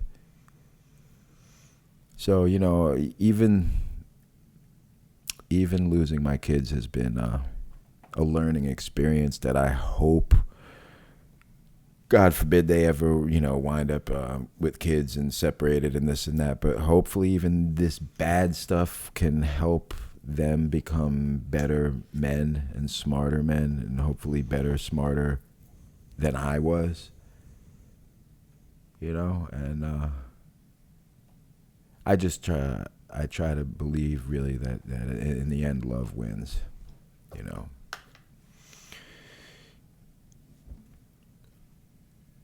Yeah. There was still one more thing that you had to overcome in the book. And, you know, sometimes, man, I just read a big chunk of the books that I'm reviewing, because it's just the way it's written and the way it goes together and the story that it tells. I just don't really want to change, and I just want to put it out there. So I'm kind of going to do that right here.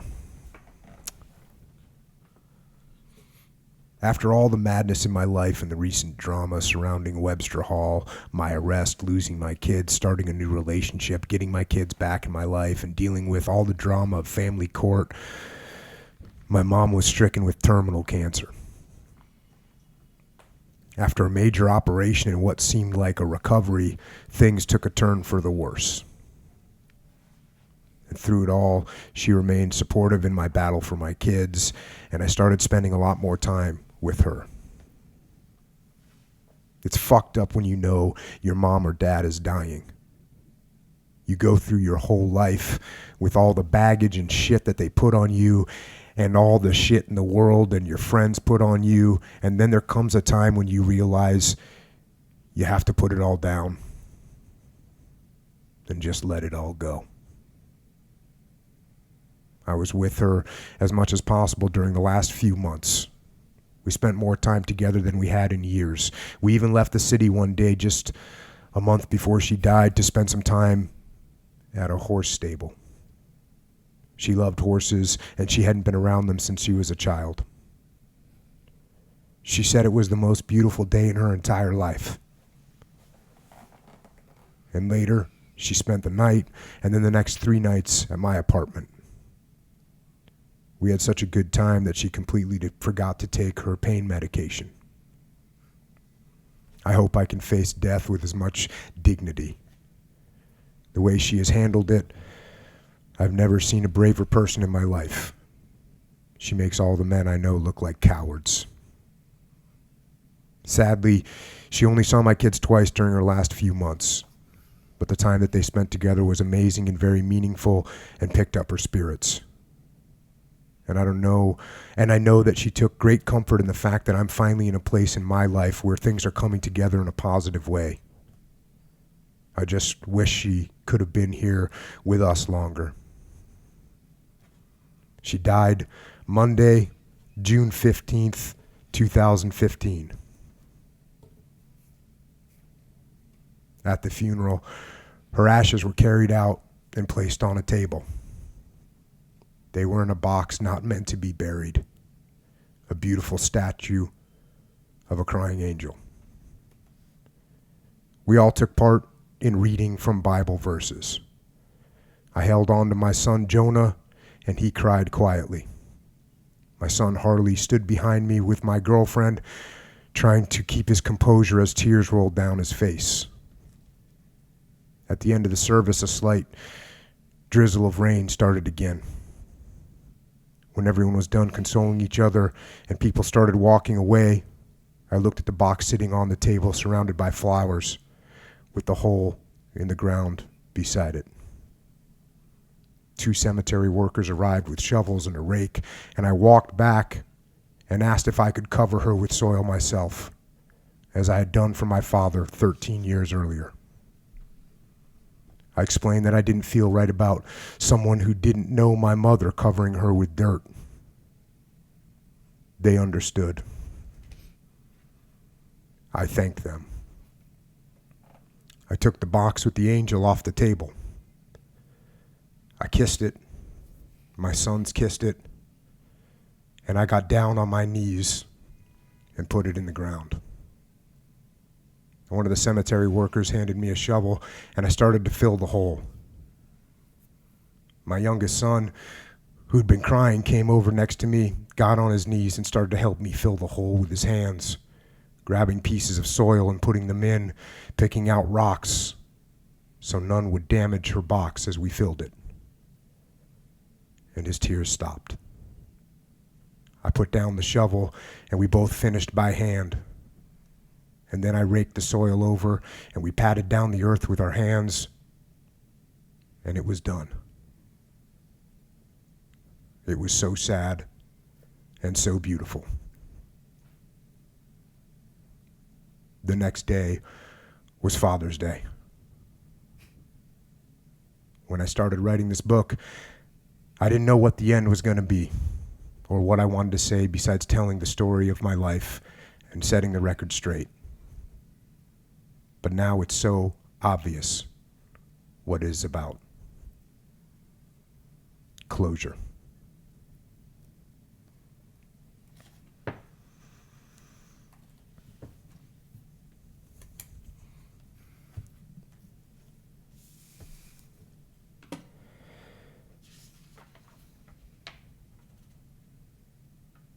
And that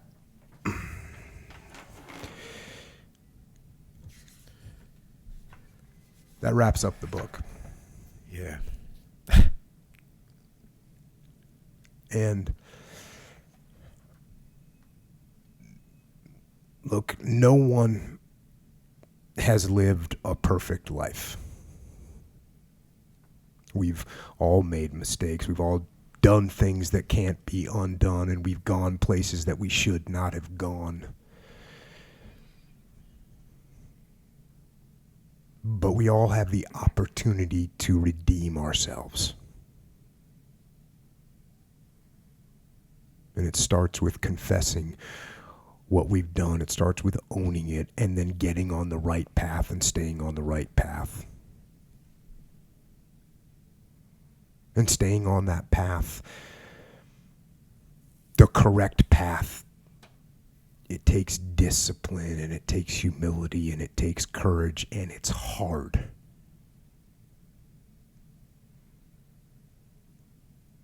But what is the other choice? What else can we do? Let the darkness completely consume us. Live for instant gratification wherever we can find it. Be overtaken by temptation and vice. No. Do not accept that.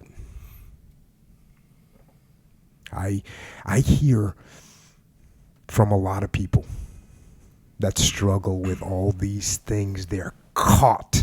They're drowning. They're folding under the weight of pain and suffering and misery and addiction.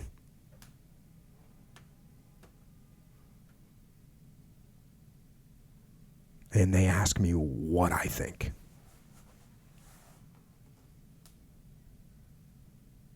Well, what I think and what Harley proves is that you are better than that. You are better, and you can triumph over these dark forces. You can become better. You can be better. For yourself and for the people around you. For all of us.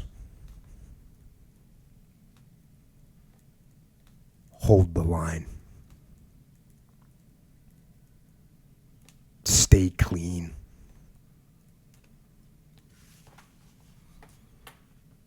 And never surrender.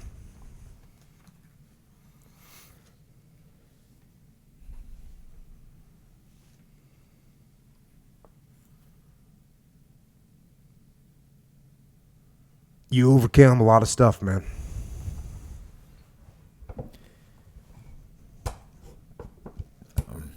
I have, and I'm still trying, you know.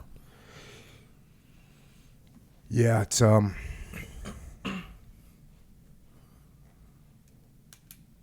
I guess everyone is. Yeah. This is the time in the podcast why we have echo here.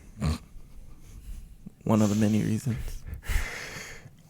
Because where'd they we get the stab you? chance to decompress a little bit. Yes, fully.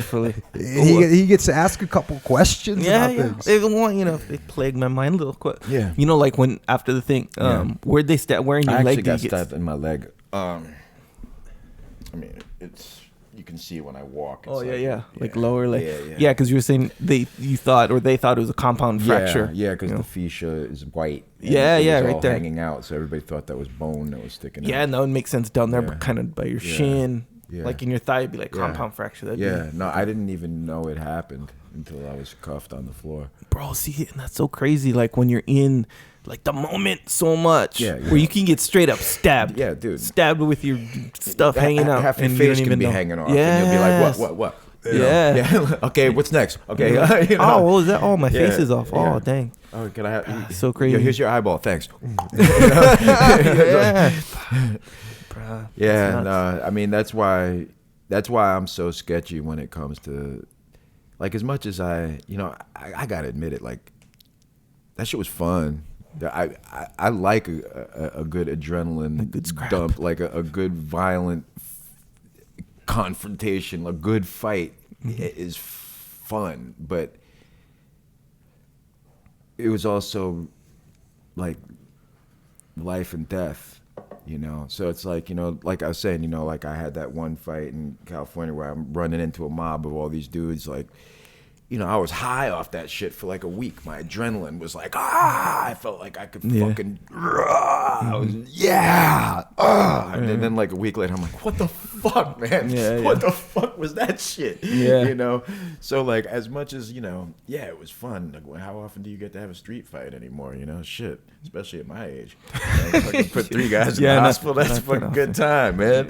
But it was all the other shit, all the fucking ripple effects that came along with it. Like, fuck, I may not see my kids. Fuck, I may be in jail fucking for the next 3 years, like fucking, you know, protecting my ass from bubbles over here. You know, I'm like fucking, you know, the whole shit was like, damn, man, can't we just all get along? Can't we all just have a street fight? You know, just like, can't we all just have a street fight and get on with our shit, you know?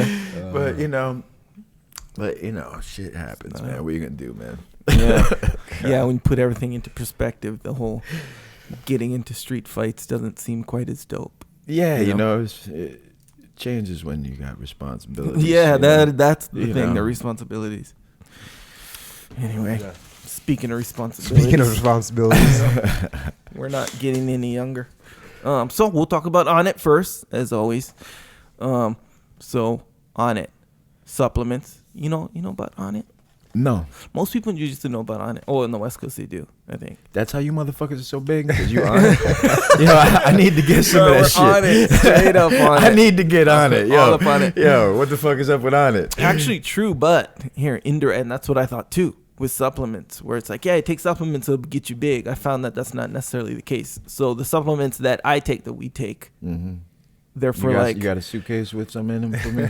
I forgot. I'll get you. I'll get you some. I'm getting on it, motherfuckers. Well, the good thing is, I've been on other shit. Now I'm gonna get on it. This is stuff that's good. For you this is legal. Yeah, I want you to be on the right stuff, Harley. Yes. Yeah. I want you to stay moving towards the light. Yeah. The light is on it, right? Yes. This is away from the darkness. Yeah. Especially you do jiu-jitsu. You know how like like for example, the ones that we take now is krill oil.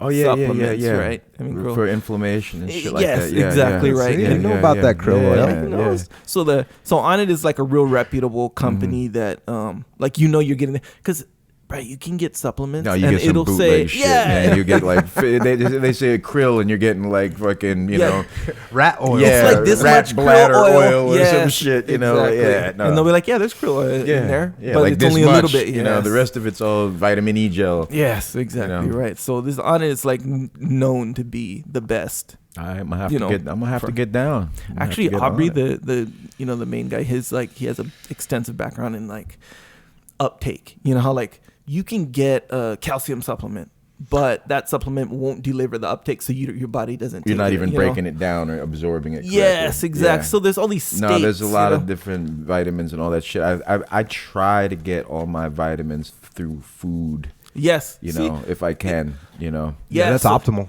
Yeah, so that's kind of the point there, where like when you get it with food, you know that you're going to get the best uptake for the most part. If you're getting your I don't know, protein from soybeans or something. See, I don't get as much protein as you animals over here. I'm a vegetarian. Right. I have been since like 82 or something like that. Well, which I also think is one of the reasons why I managed to maintain a certain level of health and sanity despite all the drugs. I think that actually helped me.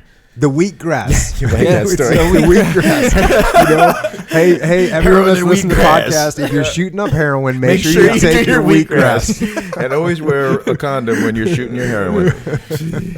Yes. Good Lord. But yeah, you figure that's optimum from the food. But on it, they do a good job in knowing like the optimum way to uptake like the nutrients. Yeah, I found that out. Nice. That's how you know. That's a good one. Anyway, one of the reasons. So we do krill oil, strong bone, new one I just started. Jocko always does it for your joints. So you do jiu-jitsu and No, I have some joint issues. Yeah, man. After a while, that's how. And and the krill oil helps a lot. I'd say that's the number one. I think so. That I would recommend. Huh. I'd recommend a few more other things too, but just for different reasons. Like they have this one Warrior Bar. It's buffalo. Well, you're vegetarian, so never mind about the Warrior Bar. It's buffalo meat. Buffalo meat. Made. You know how like they make not necessarily. Well, I know buffalo meat's better for you. I mean, I know it doesn't have all the fucking hormones. I don't know if you could necessarily offer it to the gods. Well, it depends which god you're offering it to. I mean, I'm sure there's some Native American god you could offer it to. You know, there's a lot of gods out there. I do know that the Warrior Bar tastes good. I know that much. You know, if you're a Hindu, there's enough gods to pick from. You know, that's true. They got plenty. Yeah. True. Yeah, I think they'd be down for the shroom tech as well, which is stuff. It's made from a mushroom. Do you know the mushroom name? Different kind of mushroom than Different you're kind of used to. mushroom. Yeah, not the kind I was doing on Alpha Omega. Where the keyboard started to sound good.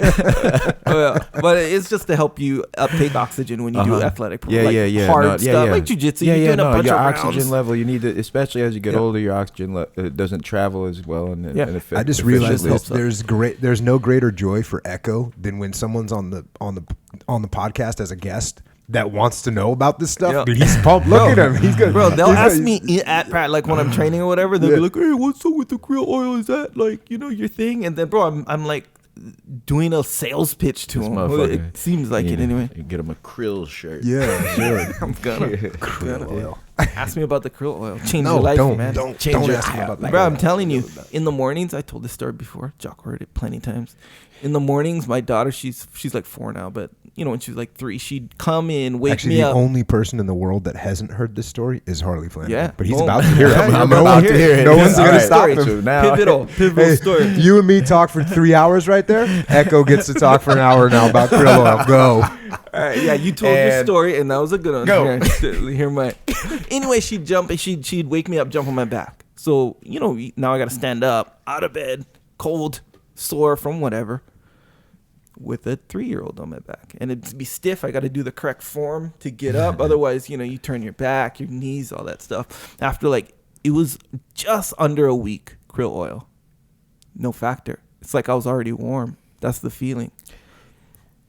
You want some krill oil now? I was just gonna interject. I got to give my father-in-law some props. May he rest in peace. He turned me on to the krill. Boom. Me too. Now, same with your father-in-law, right? Exactly. Let me tell you, the father-in-laws know what's up. The father-in-laws, they've been around. Yeah, they've been around a little longer than us. Yeah, no, he turned me on, and even though I am a vegetarian, I do take the fish oil, the krill oil, and whatnot because what I mean. Look, I started off as a vegetarian for whatever spiritual reasons and whatever health reasons. Now I believe it's best to have a mainly vegetarian diet, but if my body starts saying, "Motherfucker, you need some fish," like you are like about to drop dead if you don't get some serious protein surge. Like I will do what my body tells me to do. Yeah. I mean, I think humans are designed to be able to do vegetarian and meat. That's why we have 2 different kinds of teeth. When we were hunter-gatherers, you were gathering a lot more than you were hunting, realistically, because hunting wasn't always easy with a fucking spear. Yeah. So, I listen to my body a lot, too, and my body usually tells me to eat steak. Props. Yeah, total props. Well, the good thing about the krill, whether however much this means, how they harvest the krill is also Yeah, so key. How they do it though is good. They use like eco-friendly ships. Yeah. You can watch the video. Eco-friendly ships. Yeah, it's what the fuck is that? Thing. A rowboat? Bro, I'm telling you, it's a canoe. A rowboat. Yeah, I think a really big rowboat. It's a canoe. It's a big rowboat. Yes, not the eco-friendly ship. Fuck is that? I'm telling you, man. Bro, I watched the video. Yeah. It was good. Okay. Forward it to me. Maybe you just need to have your own podcast called the Echo Onnit podcast. I'm gonna. People need to know. I think you gotta fucking make your own line. Echo oil. Something. I don't know, man. This Onnit one, I think they have it nailed, man, for sure. All right, on it. I'm gonna get on it. Interestingly enough, how your father-in-law turned out, my father-in-law turned me on to it. I didn't listen to him, by the way. I only did it when Jocko was like, "Yeah, I take krill oil." So I was like, "Okay, I'm gonna take krill oil." My father-in-law, whatever. Anyway, Onnit.com/Jocko. That's how you can get 10% off of all your stuff, whatever you like. Well, I'm just gonna ask him directly to get me the 10%. Oh, he'll slide you. Yeah. That's what I did in the beginning too. Take my krill oil. Yeah. Also, good way to support Amazon click-through. So what all that is, you shop on Amazon, right? I guess I have. Yeah, we're good. Okay, then That's a yes. Remember how I just said you're the only person that hadn't heard like the krill oil store? Yeah. Now you're the only person in the world that's not getting everything they buy off of Amazon. Bro, I live in the city. I go to the that's store, true. man. I guess it's different here. Yeah. We want it. We go out our front door and get it. You can walk. Yeah, you can walk Yeah. everywhere. Yeah, it's not like that. Like I said, No. we got yards and Yeah, you got fucking and that's why we got barbecues and yards. Fuck y'all motherfuckers all miserable about fucking no winter. Yeah. Bitch ass motherfuckers. Oh, No man. snow, nothing. It gets done. We have a winter. What? Yeah, bro. he's from Hawaii, right? Yeah, So yeah. he's We just don't have like- a winter. He goes. No, he no. takes it from California, Yeah. goes one step further. Yeah, my mom says that. Oh yeah, in the winter it rains a little. Bro, I don't even know if that's true. Rains a little. That shit. That don't qualify as I know. What does that mean? anything. You mean it feeds the plants? What is that? You know, Yeah, unless I don't it's know. a fucking monsoon, I don't want to hear it. Yeah, man. I hear bad things.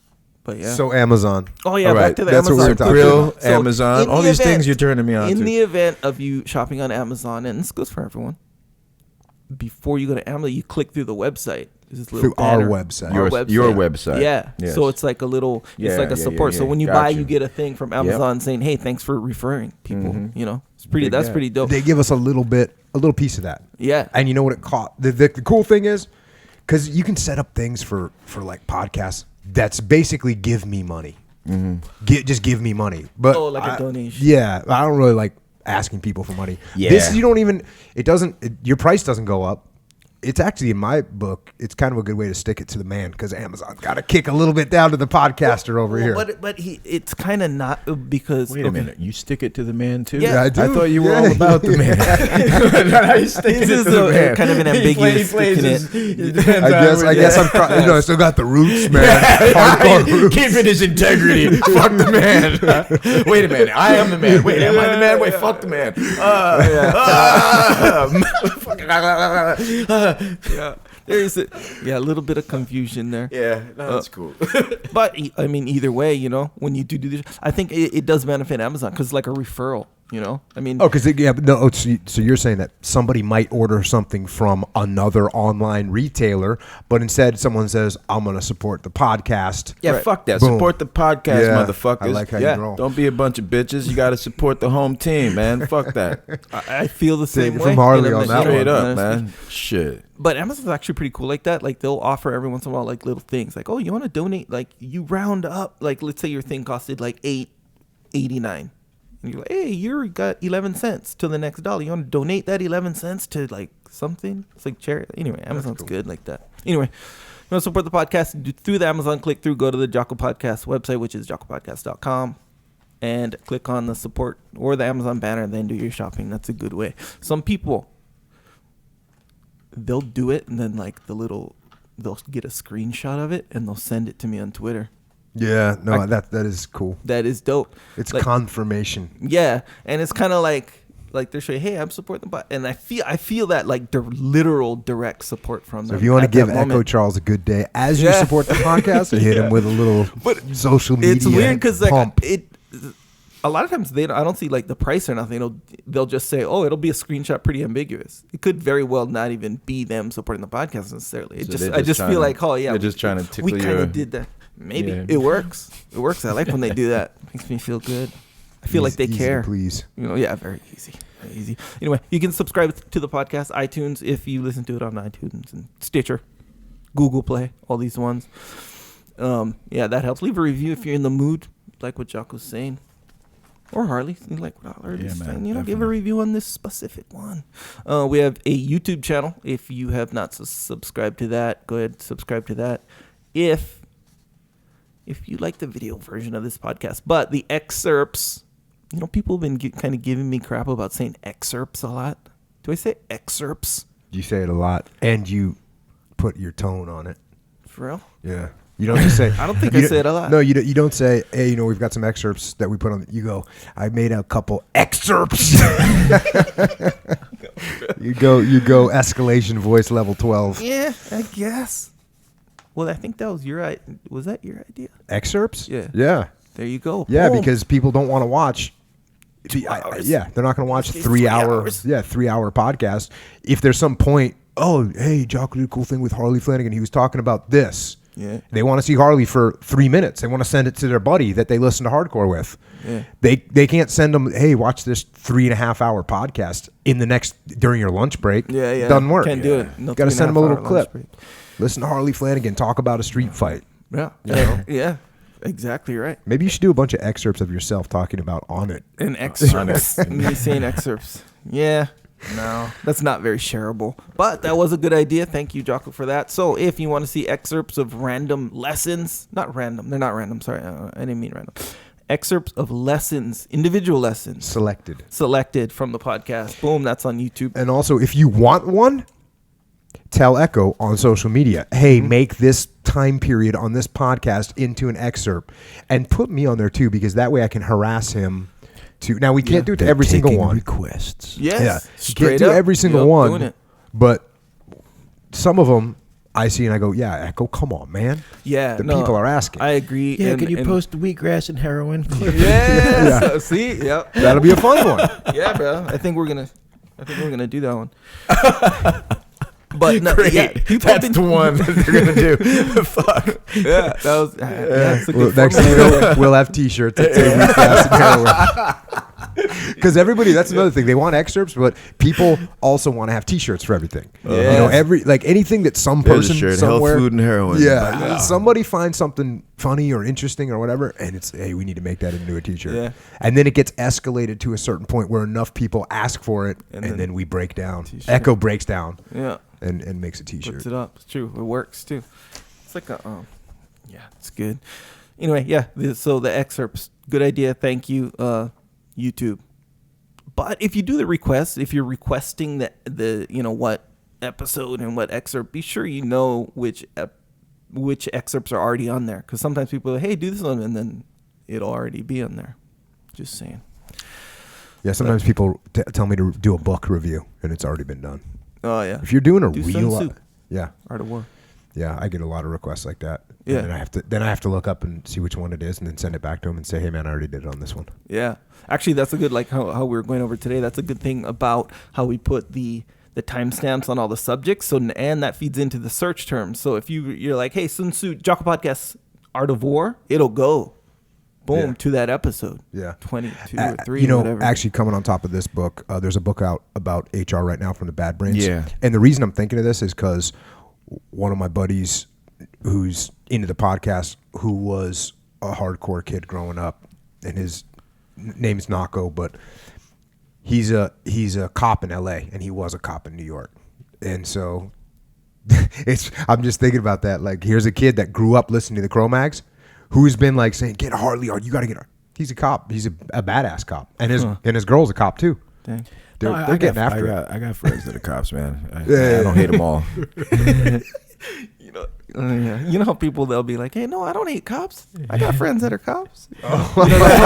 You know what I'm saying? Yeah. That's what it's Some of my best friends are black people. Yeah. Yeah. Look, I got a picture of me and a cop on my phone. That's what it sounded like. Now I'm that Busted. guy. Busted. Nah, busted, bro. I disgusted, believe. not to be trusted. Fuck.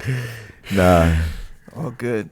Also, hey, Jocko has a store. It's called JockoStore. These shirts, Jocko, and we were talking Yeah, man. about. I need to on get there. one of these Discipline Equals Freedom motherfucking shirts. You know, I wrote a I got song you. recently Yeah. that I named Discipline Equals Freedom. Oh, dang. Yeah, There you go. yeah, and just I gotta fucking say, because you know I don't give a fuck. I'm gonna say it, and that's that.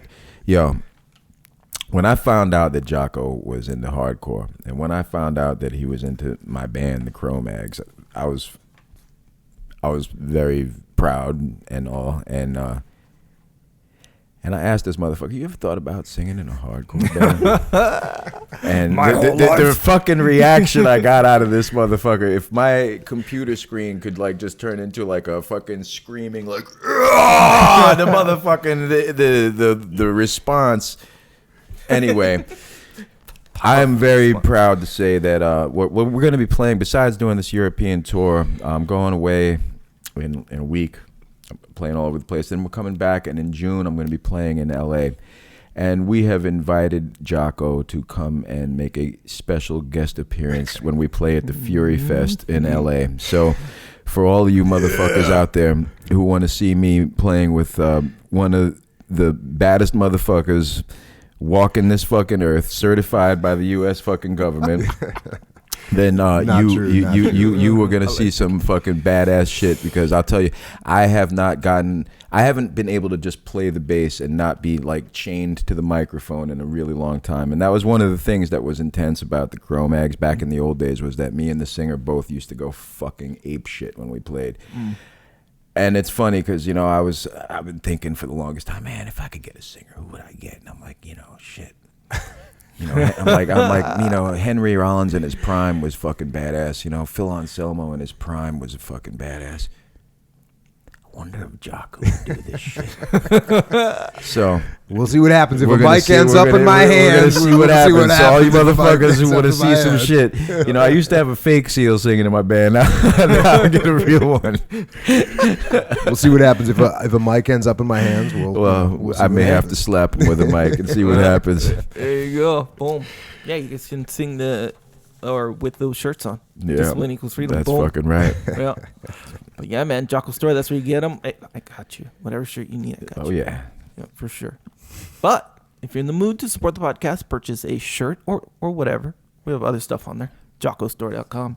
What about those mugs you made? Yeah, those are some good mugs. So I shouldn't have even said this. He's been amped about these coffee mugs we got, or what are they called? Travel mugs? Travel mug, tumblers. I've heard. Yeah. Here we go. All right, look, I won't go that deep into it this time. Next time, I'm going deep, extra deep. This time I'll go just kind of deep. This is straight up the best cup I've ever. What does it look like? His head with like a handle on it. Bro, Jocko better. Face Actually, we kept it a little bit simple. It's just black on black. It's like black matte, and then the design. It looks like this on one side, then it's shiny black. Anyway, it looks super dope. But 30 ounces, so big enough, but small enough to fit in your cup holder. Boom. I'd be drinking some motherfucking coffee, so. So here's the thing about the coffee. It's those ones that are like, I don't know how they make them, the inside and I don't know. They're stainless steel, BPA free, all this, good stuff. I don't know what all of that means, but I know it's dope. There's krill involved. Yeah, it's somewhere, Definitely. Down the line, krill is involved. But it keeps it like if you like your coffee hot, it'll keep it hot for like 8 hours or something like that. I don't know if it keeps it the same temperature for 8 hours. It might. I don't know. I've never had hot stuff. I'm a cold coffee guy. All right. Well, here's the good news about that, bro. I was going to say. Bro, you put... How's this? I put ice water in it, and I was drinking it. I drank like almost all of it. There was still a little bit in the bottom, and I forgot about it. Went to sleep. The next day, I was cleaning up. I was like, oh, my cup from last night. Boom, ice still in there. Damn. You know how usually in a regular cup, it's like water? It'll keep it cold for 24 hours. Boom. Not losing any coldness. Anyway, I want to go way deeper next time, but this is straight. We'll have a special podcast for you to talk about that cup or mug or whatever. Yeah. One episode will be the cup. The other episode will be the oil. Yeah. Oh, no, oil every single time. Yeah, that's every. I'll go deeper. Start with the oil. Bro, I'll go deeper with the krill oil right now if we have to. I know we don't, but anyway. They make krill oil JockoStore lube too, right? Yeah, I think that's essentially what it is anyway. But yeah, JockoStore, there's some cool stuff on there. Travel mugs are out. Those are good. There's some bumper stickers, some women's stuff on there, some patches, some rash guards. One new rash guard. Man, it'll be out. But nonetheless, I'm not going to promise anything quite yet. But new rash guards going to be out. Hoodies are on there. There's some good stuff. Hey, just take a look. If you like what's on there, you want to support in that way, get something. Also, psychological warfare. Okay. All right, Harley might not know about psychological warfare, so I'm going to explain it. Go deep. Not that deep. So basically, it's an album. We're 3 hours and 18 minutes into this. All right. It's an album. He doesn't care. Echo don't care. Echo don't care. He doesn't care. 3 hours and keep listening. No, I'm just saying this part is kind of important too. You know what I mean? People are out there getting after it. Yeah. Waking up early, some people, some of us. Sticking to the program, sticking to the diet, sticking to the workouts. Right? Every once in a while you wake up or you don't feel like waking up early that day or you don't feel like working out that day. You're kind of tired. You had a hard day, whatever. So when it's go time, you're like, hey, maybe I'll skip today. You know, when you're sleeping on the program. I know that feeling. Yeah. That's the point. We all do. When you skip your wheatgrass. Yeah, exactly right. So, bam, you get this. It's an album called Psychological Warfare. It's Jocko. It's not music. It's just tracks with Jocko telling you how to overcome those weak moments in your program. Oh boy. But it's him telling when you. When I am having a weak moment, the last thing I want to fucking hear is Jocko fucking telling me to get after it. Oh fuck. Really? Yeah. Right now? No, I gotta do that. Yeah. Really? Fuck. It's 4 o'clock. Yo, hold on, man. Bro. Give me a fucking another 4 hours. Fuck me. You know, I like sleep. I don't know what the fuck is wrong with you guys, but whatever. It's all good. Yeah. Hey, you know. Echo likes sleep too. I like sleep a lot too, man. for sure. I like dreams. No, I like sleep too. No, actually, I don't. Sleep is the enemy. Mixed emotions. Man, I like Get away sleep. from me. It's like the last hallucinogenic I can take. Yeah. Well, the good news, it's not just about It's like- sleep. Right? It's not just about Sleep, sleep. I dream. My brain goes bananas. Love it. Yeah. If you have my dreams, you wouldn't want to sleep Yeah, either. no, It's like, I prefer to be awake. Yeah, I hear you. Makes sense. Yeah, Makes sense. yeah. Okay, I get it. But it goes for the workout stuff too, though, not just the sleep. So you can skip the sleep ones. So you go, but like the workout one, and tell you don't skip the workout. Anyway, it's good. It's very helpful. 100% chance of success with that one. That's a good one. Psychological Warfare. And but also, by the way, when you click through Amazon, you can click through and you can buy this book right here. The book is called Hardcore: Life of My Own. It is written by Harley Flanagan. And we'll have it up on the website. Let me rephrase that. It's on the website. Oh yeah. Waiting to be purchased. And there you go. Pick it up. On Amazon, you can also get some Jocko white tea. I hear good Now, things. there's some things in the book that Harley does not recommend. He's tried them, but he does not recommend. Some of those things that he clearly states in the book, he literally says, I do not recommend, for instance, I do not recommend angel dust. I do not recommend heroin. I do not. So there's a lot of things he doesn't recommend. Now, here's something that I will strongly recommend, and that's Jocko white tea. Boom. It's going to get you a lot better results than any of the supplements that Harley's taken in this book. You go with Jocko white tea instead. You're going to have a much better trip. I agree. I'm going to tell you that right now. Also, we talked a lot about Jiu Jitsu today, and we talk about Jiu Jitsu a lot. You know, Jiu Jitsu is a big, Jiu Jitsu is a powerful thing. Yeah. And there's a book that's out right now, and it's kind of written for kids. It's called Way of the Warrior Kid. It's available. Everyone that's bought it already, thank you. I appreciate the support. Thanks for spreading the word. Thanks for letting kids get a little insight into life. And I'll tell you, there's something about this book that is when I wrote it,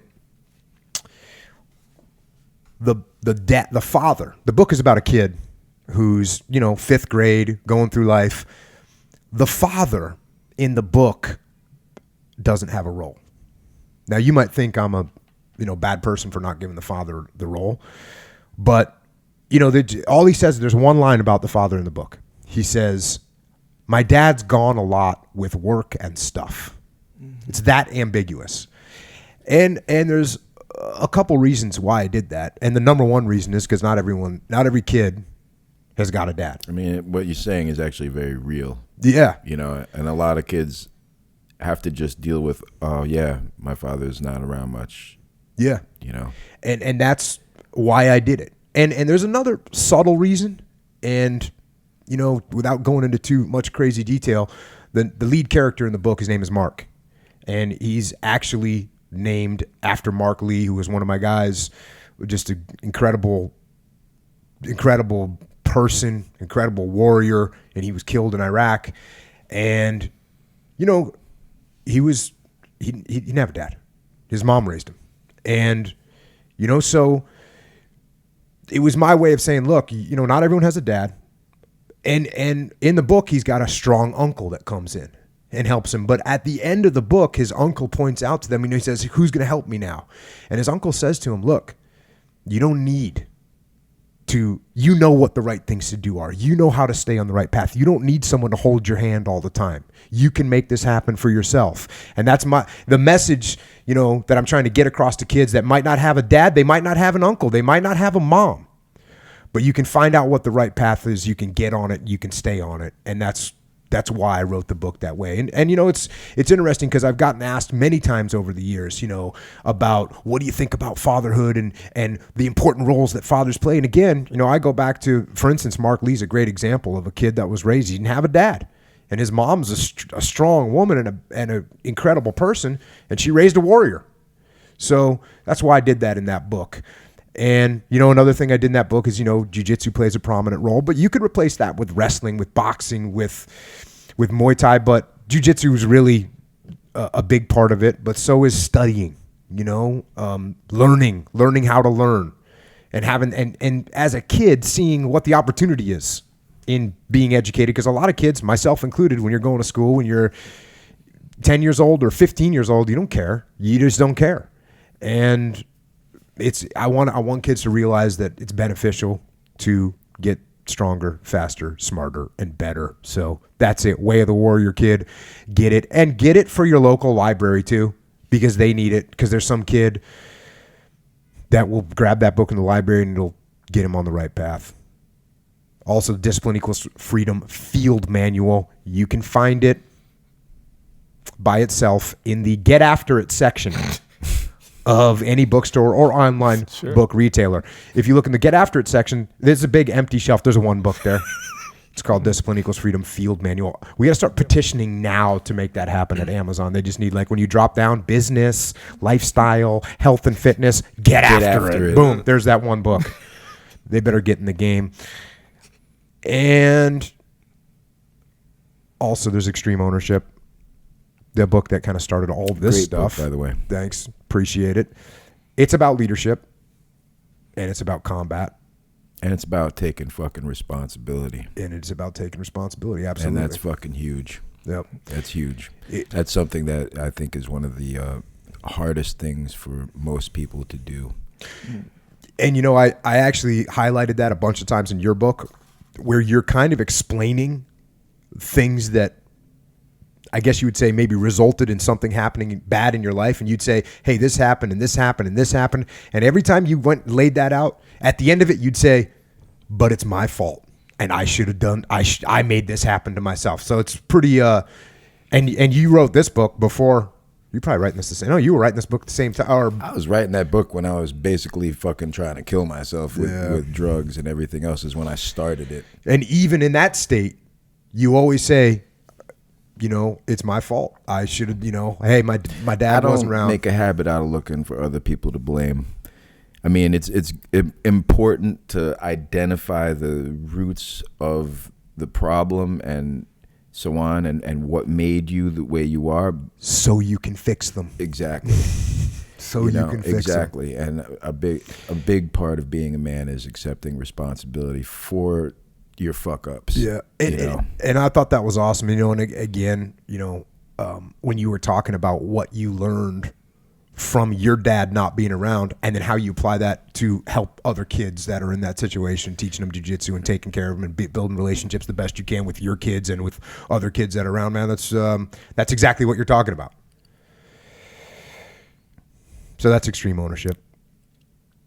And also don't hoard the knowledge. You might think, hey, I'm going to get extreme ownership for myself. I'm going to read it at night, and then I'm going to become a good leader, and I'm going to do better at work. Don't do that. That's the wrong move. What you want to do is you want to actually distribute it to your team. Yeah. And that way they all get on board, and now the whole team starts kicking ass. That's what you want to do. Mm-hmm. Up and down the chain of command. Then if you need more than that, you can hire our leadership and management consulting company, Echelon Front. We are the premier leadership consulting company in the entire world. Sure. So we're the ones that teach the methods and the techniques and the tactics and procedures from extreme ownership, proven in combat. So you can contact us, info@echelonfront.com. We just had the muster, number 2 in New York City. Awesome event. If you missed it, come to Texas. July 13th and 14th, Omni Barton Creek Resort and Spa. And again, forget about the spa. You're not going to the spa. Don't come for the spa. Not happening. But what will be happening is leadership. We'll talk about combat leadership and how to apply that to your business and to your life. And if you can't make Texas, it's okay. We got backup. We got contingency operations. If you can't come to Texas, September 14th and 15th, we will be back in San Diego on my home turf where there is no winter. We got big yards and barbecues. You spoiled motherfuckers. We're spoiled. And that's the way we like it. It's all right. You're entitled to be spoiled at this point in your life. I'll take it. I'll give you a pass on that. Until the musters, we can be found actually on the interwebs, on Twitter, on Instagram, and in the Facebook. I'm going to find it there. Harley is at Harley F. Flanagan. And Flanagan is spelled Flanagan. Harley F. Flanagan. Echo is at Echo Charles, and I am at Jocko Willink. Echo, you got anything else? Nope, that's it, man. My pleasure. Gentlemen, it was a real pleasure. Absolutely. You got any other closing comments you want to make? I definitely wouldn't advise smoking PCP, taking LSD. No, seriously. No, thanks for having me on, man. It's a real pleasure. You know, you've become a big inspiration. I love reading your quotes and your books and listening to the podcast. It's sometimes it's exactly the kick in the ass that I need, and I appreciate that. And again, I'm very honored and proud to have been a part of the soundtrack to your life. Indeed. Yes, indeed. I'd also like to give a shout out to my better half, who without her, I definitely wouldn't be doing so well. My book would not be as good. It would probably suck, and my life would definitely suck. So, Laura Lee Flanagan, I love you. And if my sons are listening to this podcast, I love you boys, and keep up all the good work and keep your training going, and keep checking out Jocko's podcasts. You might learn a thing or two. Awesome, man. Well, Harley, obviously, thanks for coming on the show. And such a pleasure, man. Thanks for the years of music that you gave to me and millions of other kids that needed to hear it. And thanks for making it through what you've made it through and coming out on the other side with a positive outlook and a positive impact and a positive message that it's never too late and it's never too dark, and that we can always turn things around. As long as you're alive, there is hope. Yes, indeed. Thanks to everyone else that's listening and supporting and spreading the word. And as always, to the folks in the military out there, we salute you and thank you all for holding the demons at the gate. And to the police and law enforcement and firefighters and EMTs and first responders, thanks for fighting the demons here at home. And to anyone else that's out there, that's listening, that's started to go down in that hole, down into that maw, trapped in the chains of depression or addiction or rage. When you're down in that hole, look up. Look up. Look up and recognize that there is a way out. There is a path for you to take. And it's not an easy path. It'll be a fight. It'll be a fight that demands focus and work and tenacity and, of course, discipline. But it is that path. That hard path of discipline that will lead you to freedom. So stay on that path. And until next time, this is Harley, Flanagan, and Echo, and Jocko. Out.